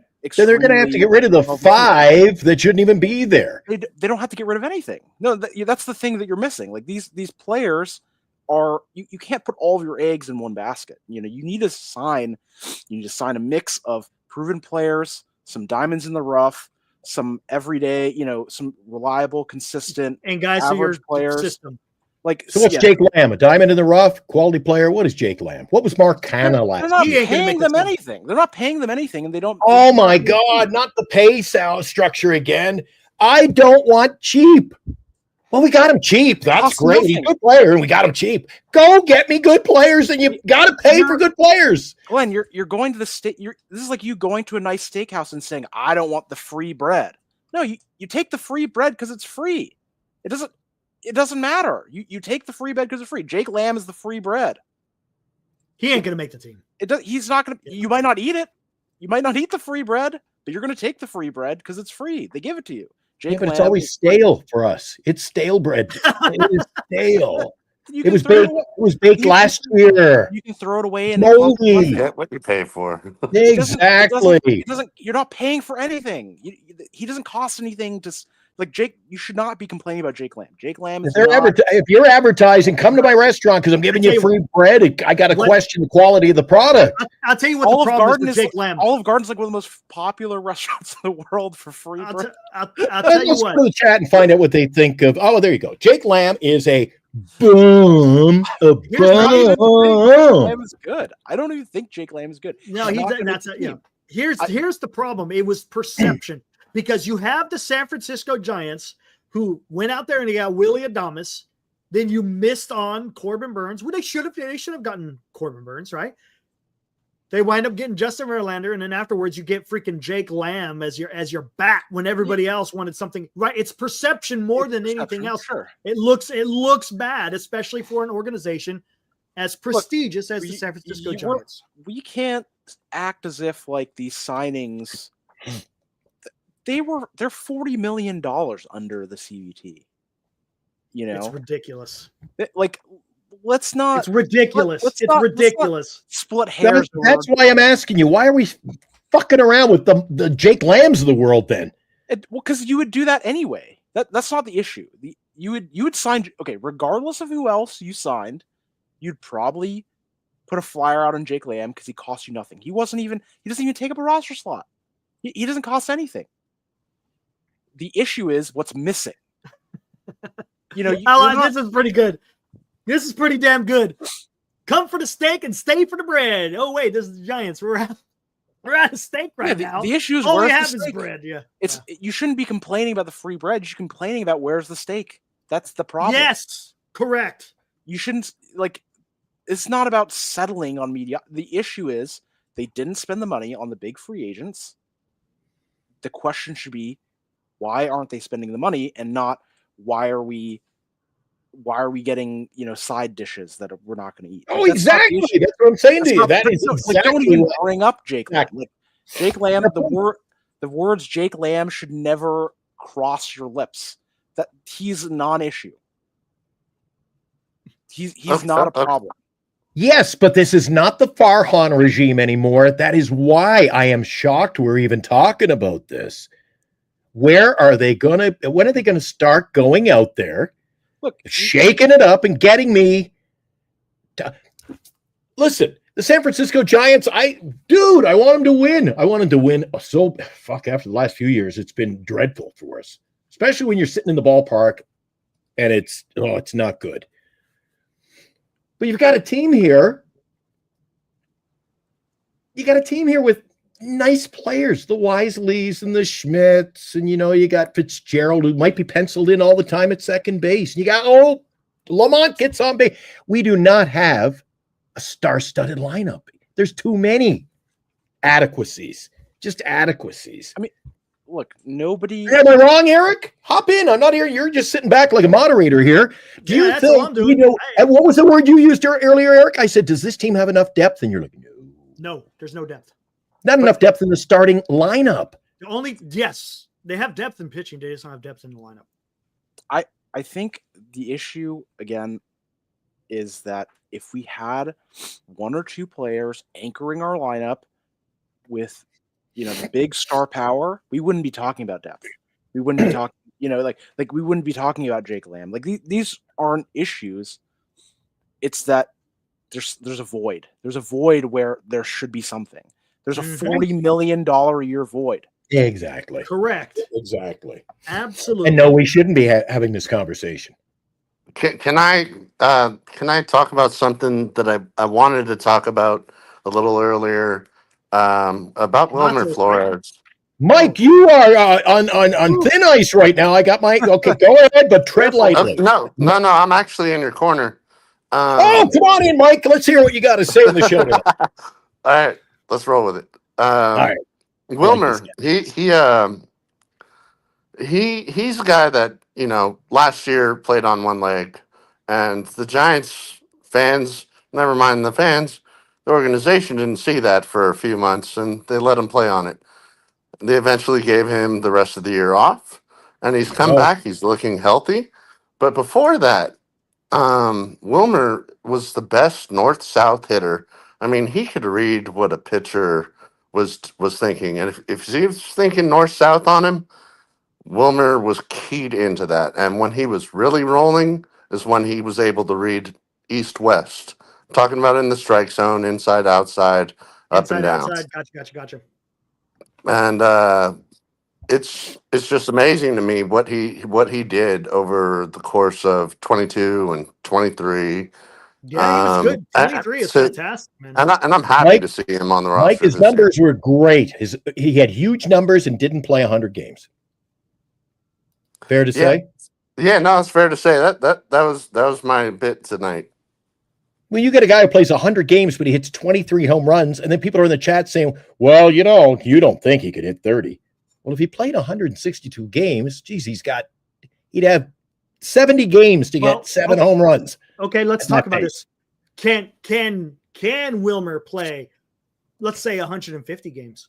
If they want his bat in there, like I said earlier, and Marcus, we'll get your thoughts on this. Marcus, you haven't talking about the lineup. We were talking earlier about Encarnacion and Wilmer battling it out, perhaps for DH. I think you're going to see platooning all over the place, and especially DH will be affected. You're not going to platoon. Here we go. Real quick. First off, Flores, I don't know if his legs will last 150. That's all I'm just saying. Maybe that's the reason why he only played 100. Look, and we can all agree. He played 126. Right. Okay. See, that's good. I got no issues with that. When did he play 126? Was that in 23? 2020. Yeah, in 23. Wilmer's always been on this organization. Wilmer's always been the victim, not his legs. He's been a victim of platooning. Platooning is why he's not in there every day. Yes. And last year, over in San Diego at the game I was at, the Sunday afternoon game, boom, right into the dugout. His season was pretty much over. Yes. Before it got going. And he played hurt and eventually had to shut it down. And that's maybe even a little playing out of position for Wilmer too. God! Second base was not at the end of the day. Yes, at the end on him. At the end of the day, what hasn't Wilmer done for this organization, Eric? He's played third, second, first, DH, comes to the ballpark, blue collar, produces. What more do you want? But everyone wants to shit on Wilmer. No, I understand, but here's the problem. is now you got Encarnacion in the mix. That's gonna That be guy- the issue right there. Because that guy is gonna he's younger. He's younger, and of course, and then here we go. You're gonna love this. He's cheaper than Flores. Hey, Am I angry? You bet the fuck I'm angry. But that's the issue. And I don't know, is there going, because the problem is both of them are similar bat, right? They both hit the ball pretty damn hard. Encarnacion, we talked about this on the top. He's got a little bit better legs. So it's going to be interesting. Is there a competition between those two, or is Wilmer penciled in? I don't know. I don't think anyone in the Giants organization is expecting Lamont Wade to play 162 games. No way. I don't think anyone in the world is, including himself. And I think that there is going to be room, as much as Glenn hates it,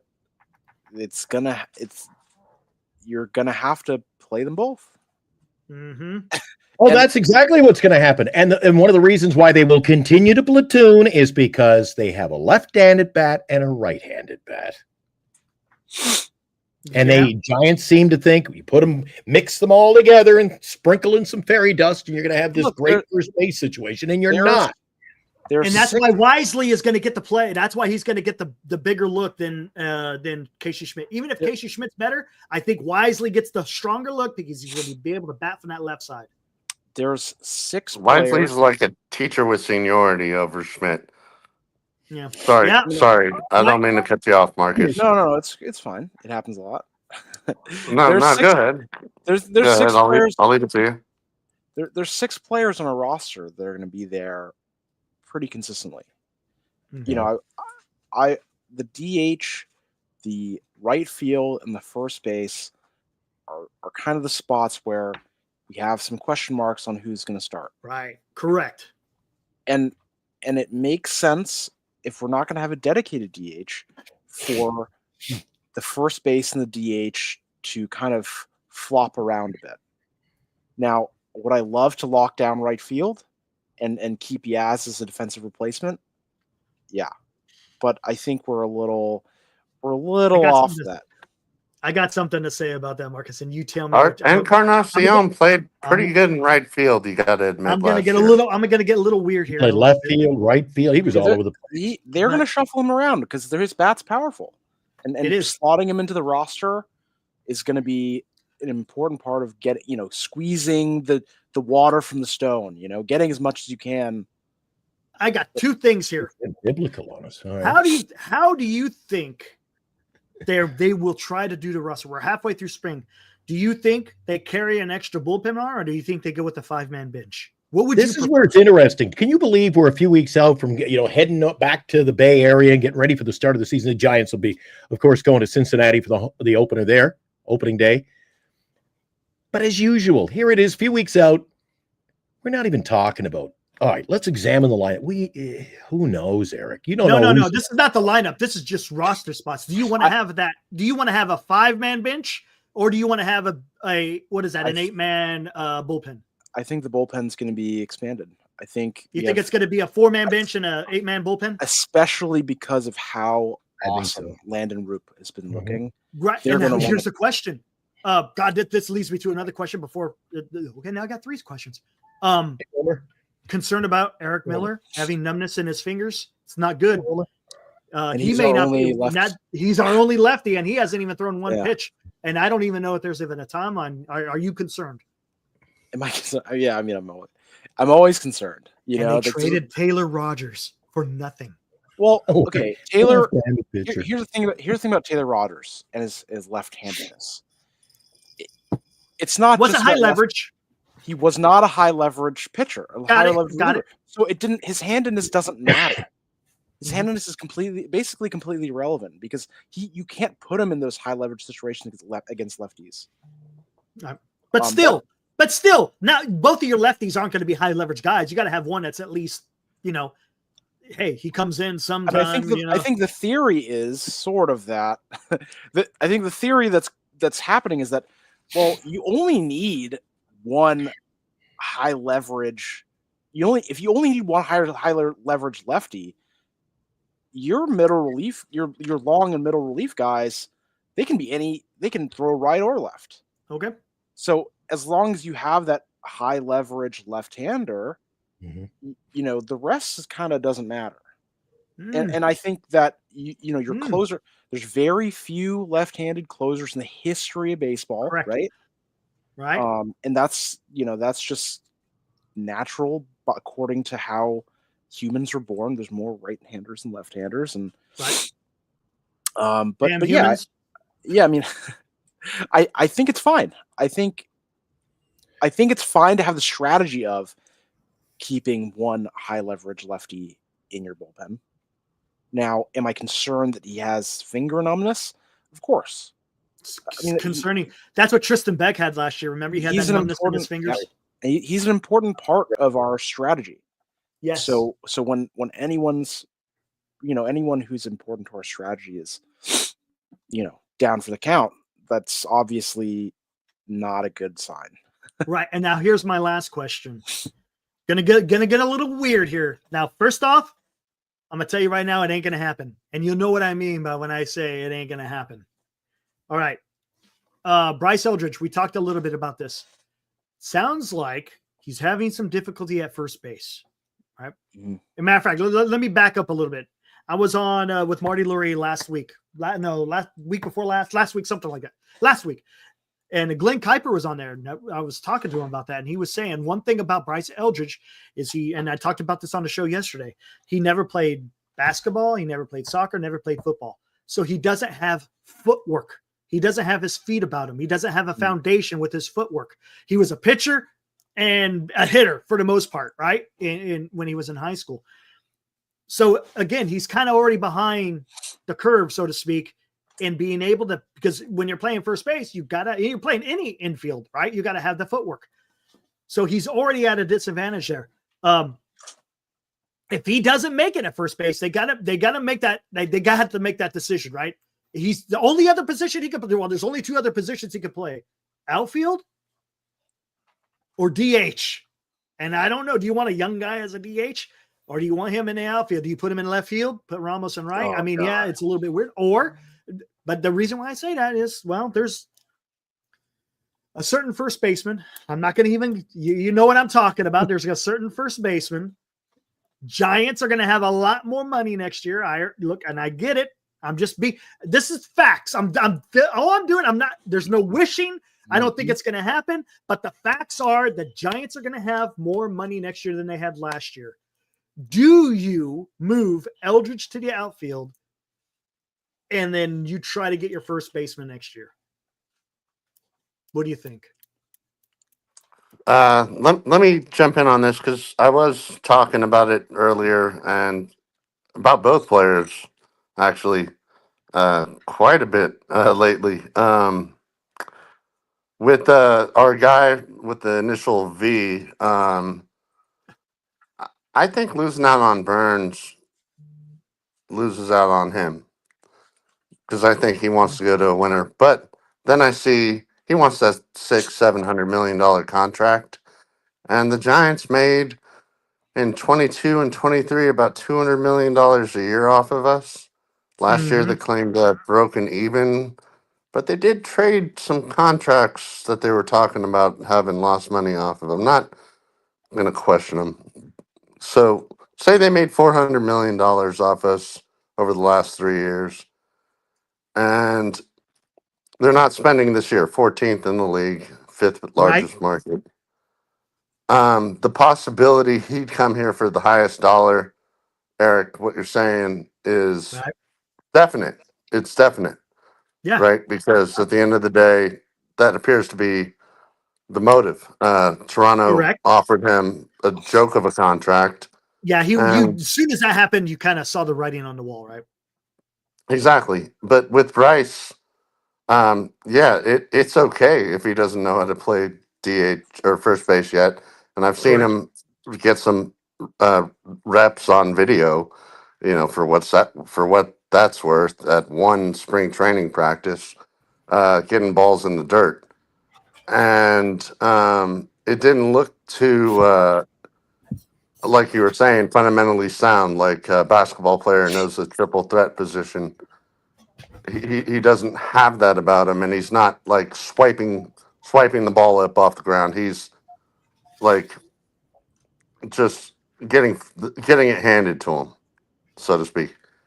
But I don't have a problem with having both because the Giants may not know this, but there's a DH in baseball nowadays, and you need both positions.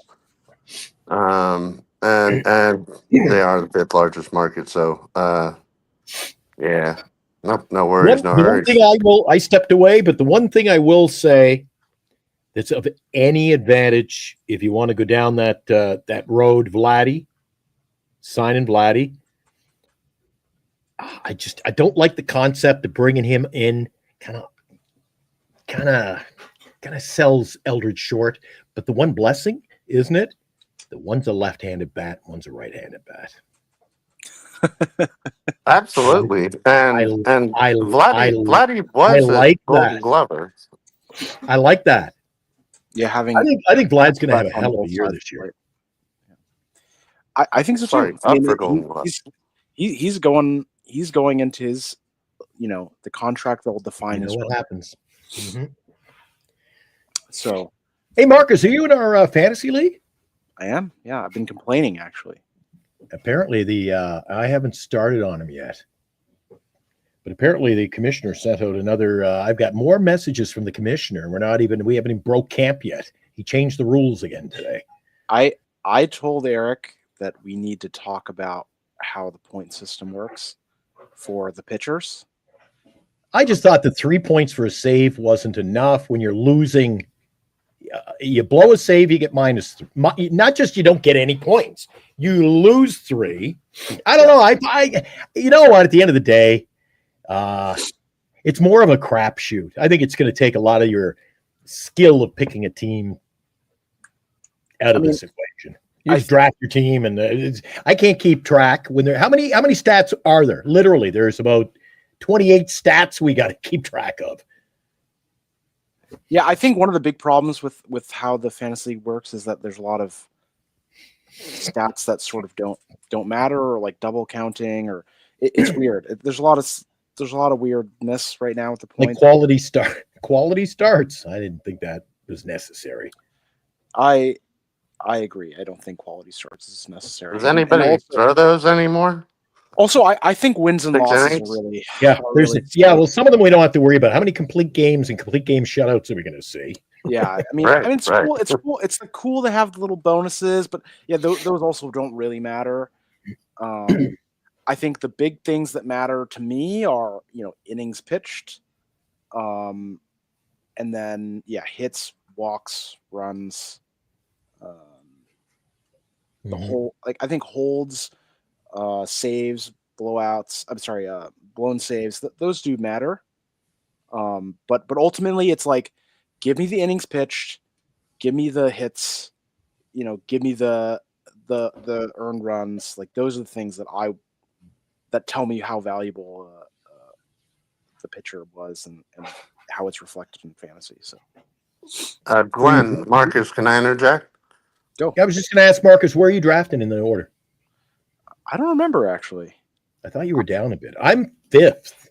I'm not very high, but I just started making my spreadsheets. So you should have been with us on the weekend. We actually logged in live on Yahoo, and we did a mock draft, an impromptu mock draft. Yeah, if you could tell, I don't know if the Yahoo Fantasy web app is really horrible, where it doesn't actually show me where I'm drafting.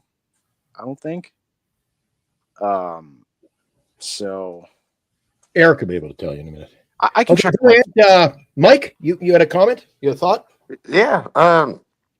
I haven't played the fantasy sports in 10 years, but the last few times I did, our league had one rule that helped me win all 3 times. And I'd like to see that rule taken out of your league if it's in it. It's just for fairness sake. And that's unlimited moves a week, because you can pick up. You could draft an entire lineup and not have any starting pitchers, and essentially win the league in Not going to be a Yahoo. problem in this league, Mike. Eric has us drafting 36 players. We're going to be here for 7 hours. 7 Literally hours. at a minute.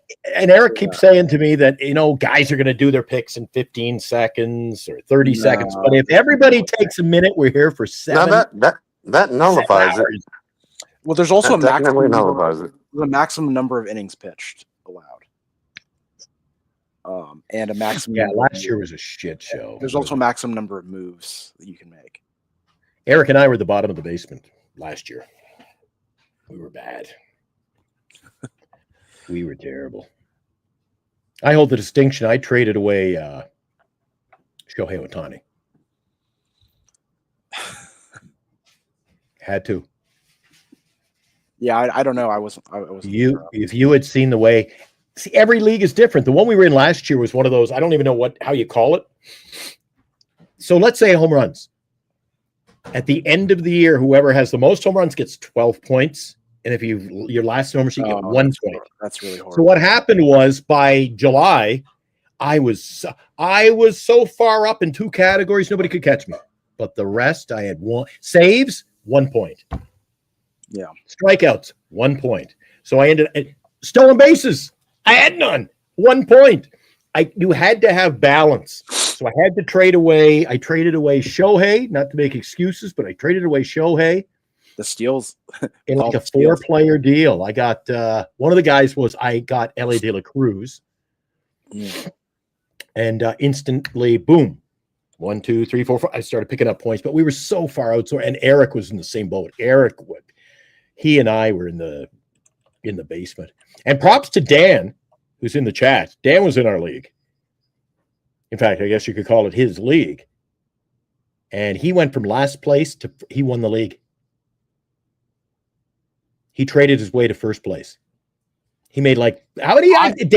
Dan, just chime in the chat because I lost track. How many trades did you make last year? I'm going to 14. I think we should. One of the rules. Hey, Dan, did you want to get on the show? I heard you say earlier you wanted to join the show tonight. I'll gladly jump off if you want to jump on, just for your sake.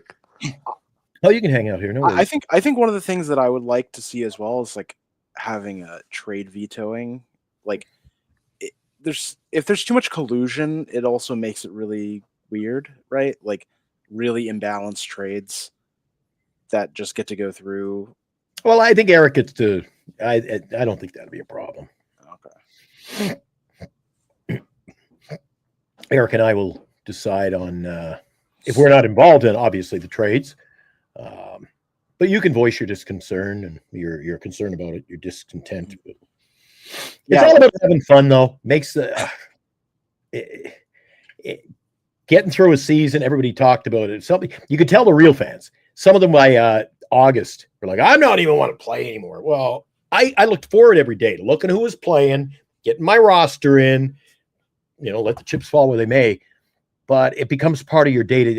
Get up, brush your teeth, put on your socks, put in your batting order for the day. I loved it. Some guys like fantasy football because they can do it on a Friday night, 10 minutes. They got that's their whole week. I like the fact we get to play every day. It's kind of like the show. Some people get sick of it, but we get to do this every day. Marcus, are you going to opening day by chance? I don't have tickets right now, but I was going to play it by ear. Yeah, I was hoping you were. We're going to be doing a show from over at the ballpark, and okay. I know Mike O will be there. I don't know. I don't know. When I first started doing this show, and in fact, I became a fan originally of NorCal. I thought, all right, just my mind's eye, right? I thought, all right, it's a Giants channel. Everybody's from the Bay Area. I'm going to make friends. This is going to be a cool thing to get involved with. And then I come to find out I'm the only guy living in the vicinity of the ballpark. And we got people in the chat here from New York and a lot from Arizona. I just thought everybody was from the Bay. So I was hoping you would be there because Mike is going to go there. Mike says he's going to come on the show outside the ballpark with us. Fingers are crossed we get our connection. Yeah, I'll see. My schedule's been really weird with work and travel and stuff. And but I'll try to make it to as many games as I can this year. So Talking about making I'd games, be huh? happy to meet you guys opening day. Are you Brandon, coming, Mike. Mike? I'm a San Francisco native, baby. So I there you just got go. a new car. Where you at? I Where know at, I Mike? know where Where the you at? prime time parking is down there. Yeah, where are you too, Mike? Where you at? Where about in the Bay? Oh, San Francisco, born and raised. Yeah, but where do you live? I'm over by Fort Funston, Lake Merced, for CDO golf course right now. But Oh, okay. moving over to Golden Gate Park area. Oh, nice. Better deal. Nice. I'm Better lucky. deal. I get to walk a block to the game on game day. I'm so, you know what? At the end of the day, Eric, man, I am blessed. Look at how lucky I am. No parking. I can leave at 7:30 for a 7:35 game and already be over there and get my dog and my My work Pepsi. is my office is right by the Caltrain station, so I just hop on the Wait a Caltrain. second. Where's your office at? Where about are you? You're near the Caltrain station, like the Are main you on station. King? No, my office is near the Millbrae BART station. Oh, Millbrae. Yeah, for my work. Oh, man, I take that stop. I go over to one of our sponsors. Lefties is up the hill. You can walk up to Lefties from in Burlingame. So I get off at the Millbrae stop. Yeah, that's cool. I know exactly the area you're in. It's getting busy over there, isn't it? Though. Yeah, it's Geez, I crossed that Yeah. intersection. I'm fighting for my life over there. yeah, it's not an area made for people to walk in. That's for sure. No, and all kinds of more apartments. Every time I drive over there, literally, there's a new apartment complex, Eric. It's you can't see around you. It's just And they all building. look the same. They all look They the same. do. It's like They're building them, and they look like hotels. they Right. do, Yeah, They're big hotels. I hate them, but it is what it is. Yeah. So they get more people living there, but around that area, similar to the ballpark, I see all the business. Last time I was over there, Walgreens had shut down. I used to get my newspaper there. A lot of businesses just going under. Anyway, what do you want to chime in with, Eric? Did a Thinking. gaming conversation. Oh, Marcus. Marcus. I'm here. Marcus and I were debating. I said the commissioner apparently it came up in the chat. The commissioner sent out another email today. Yeah, I did. Yeah, Marcus and I have a beef with your statistical analysis. I mean, Marcus has a beef with your statistical analysis here for the year. It's just points, man. It's just Throw him points. under the bus.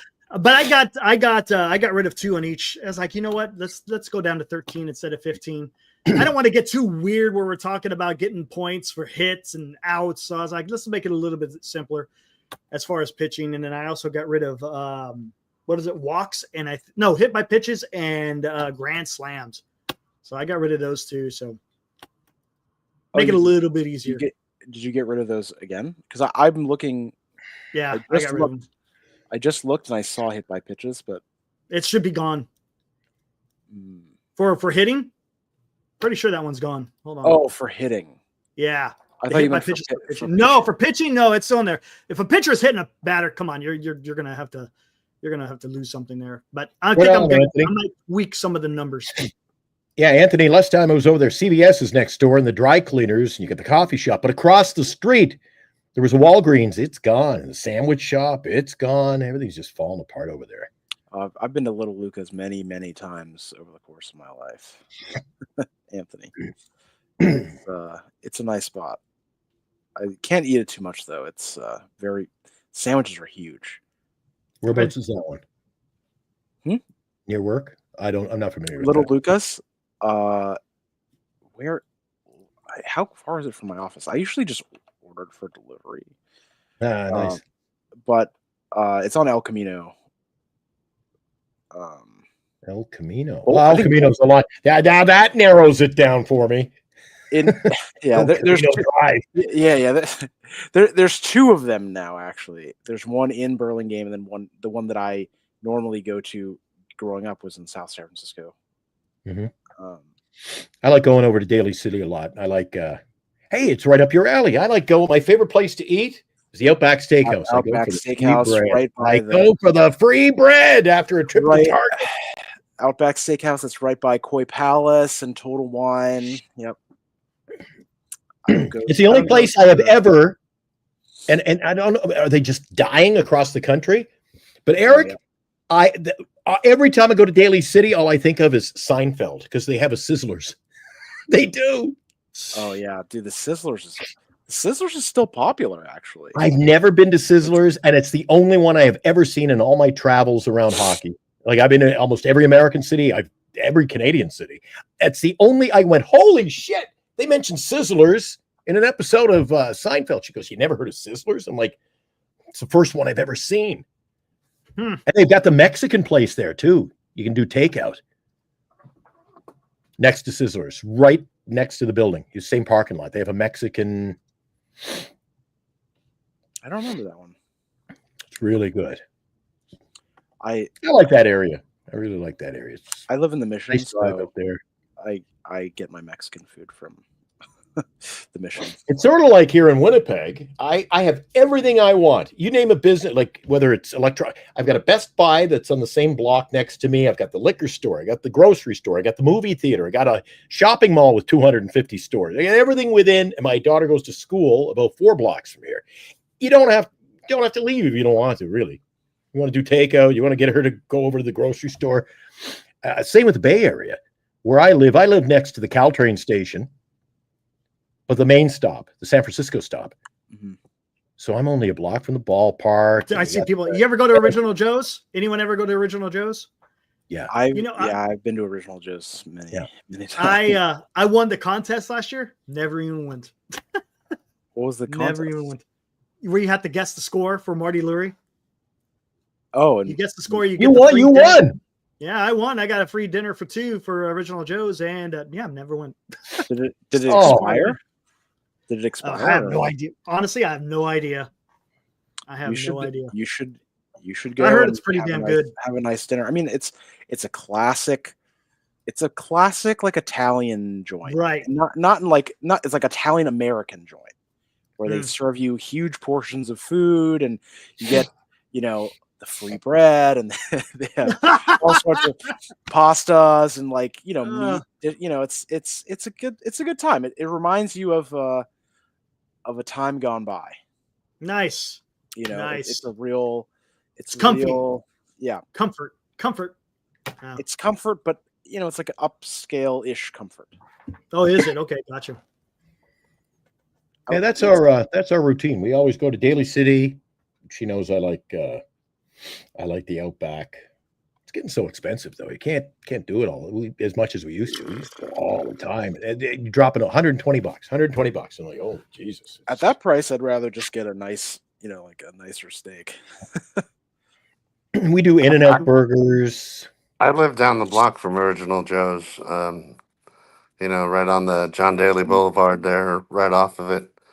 Oh, yeah. Such a good center cut sirloin.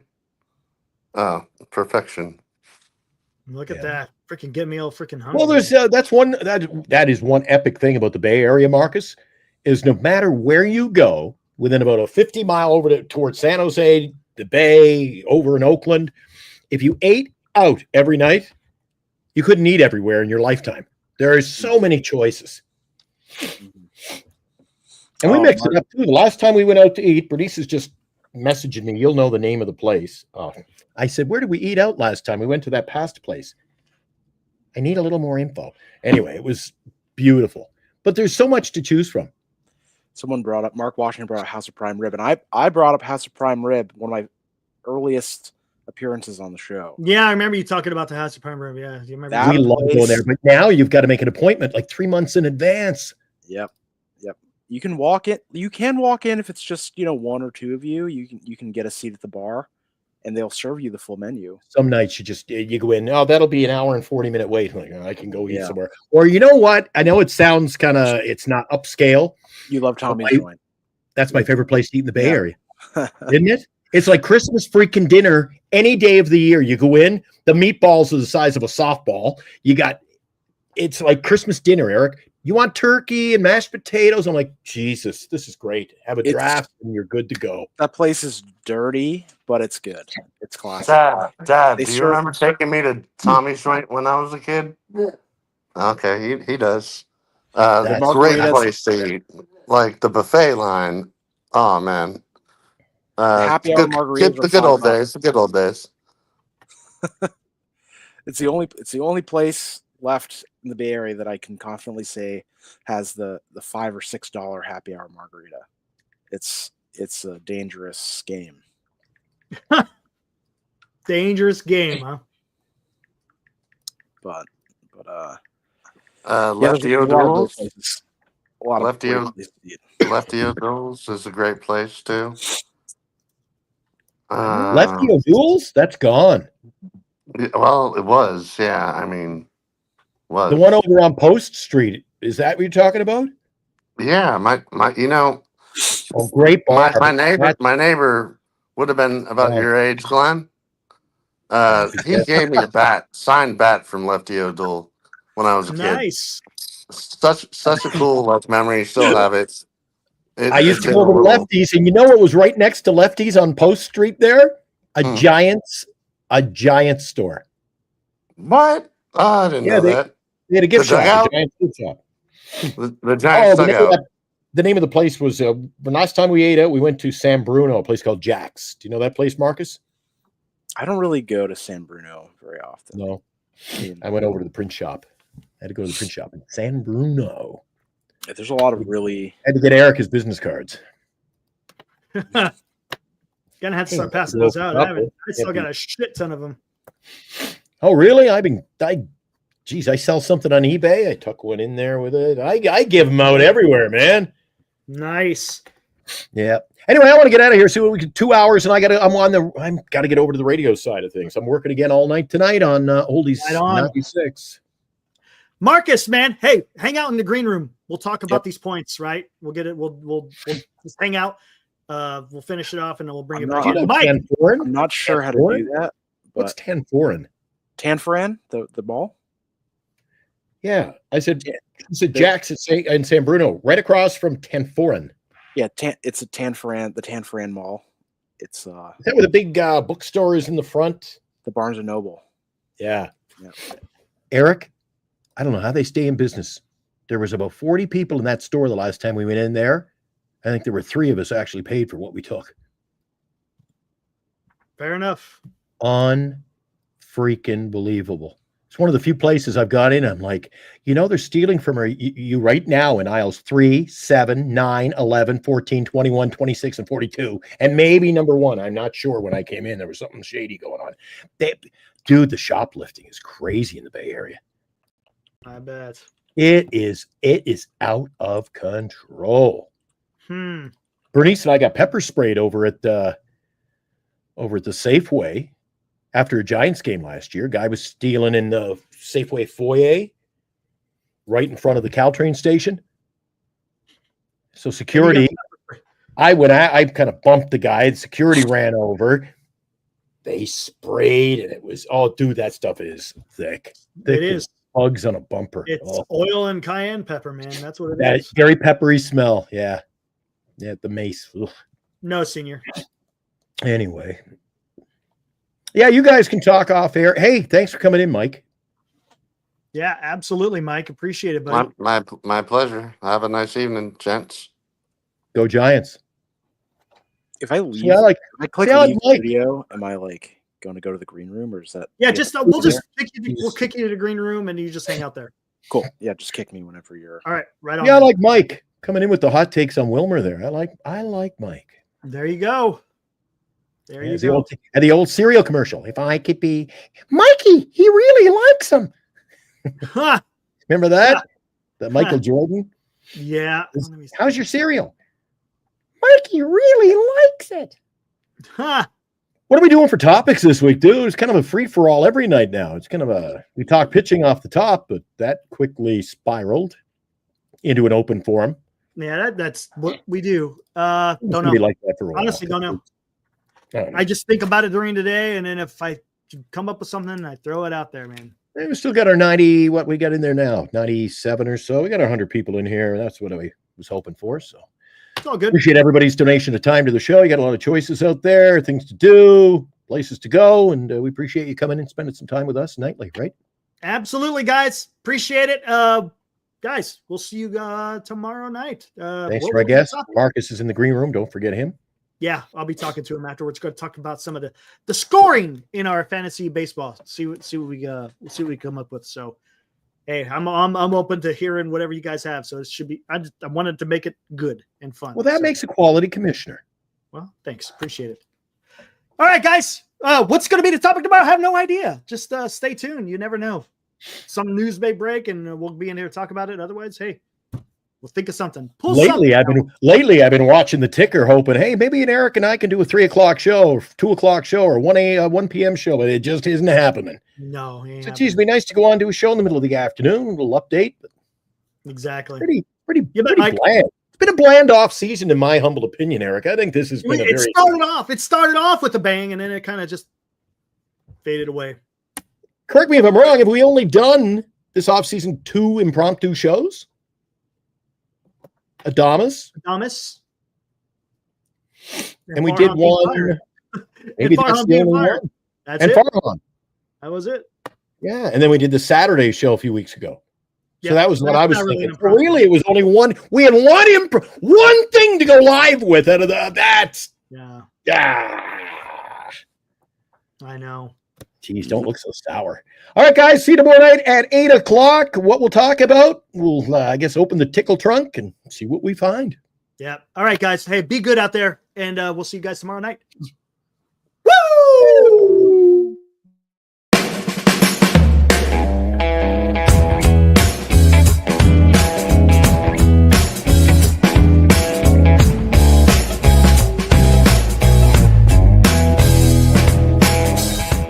You've been watching Giant Sports Talk Live with Eric and Glenn, a Northern Lights Entertainment Broadcasting production.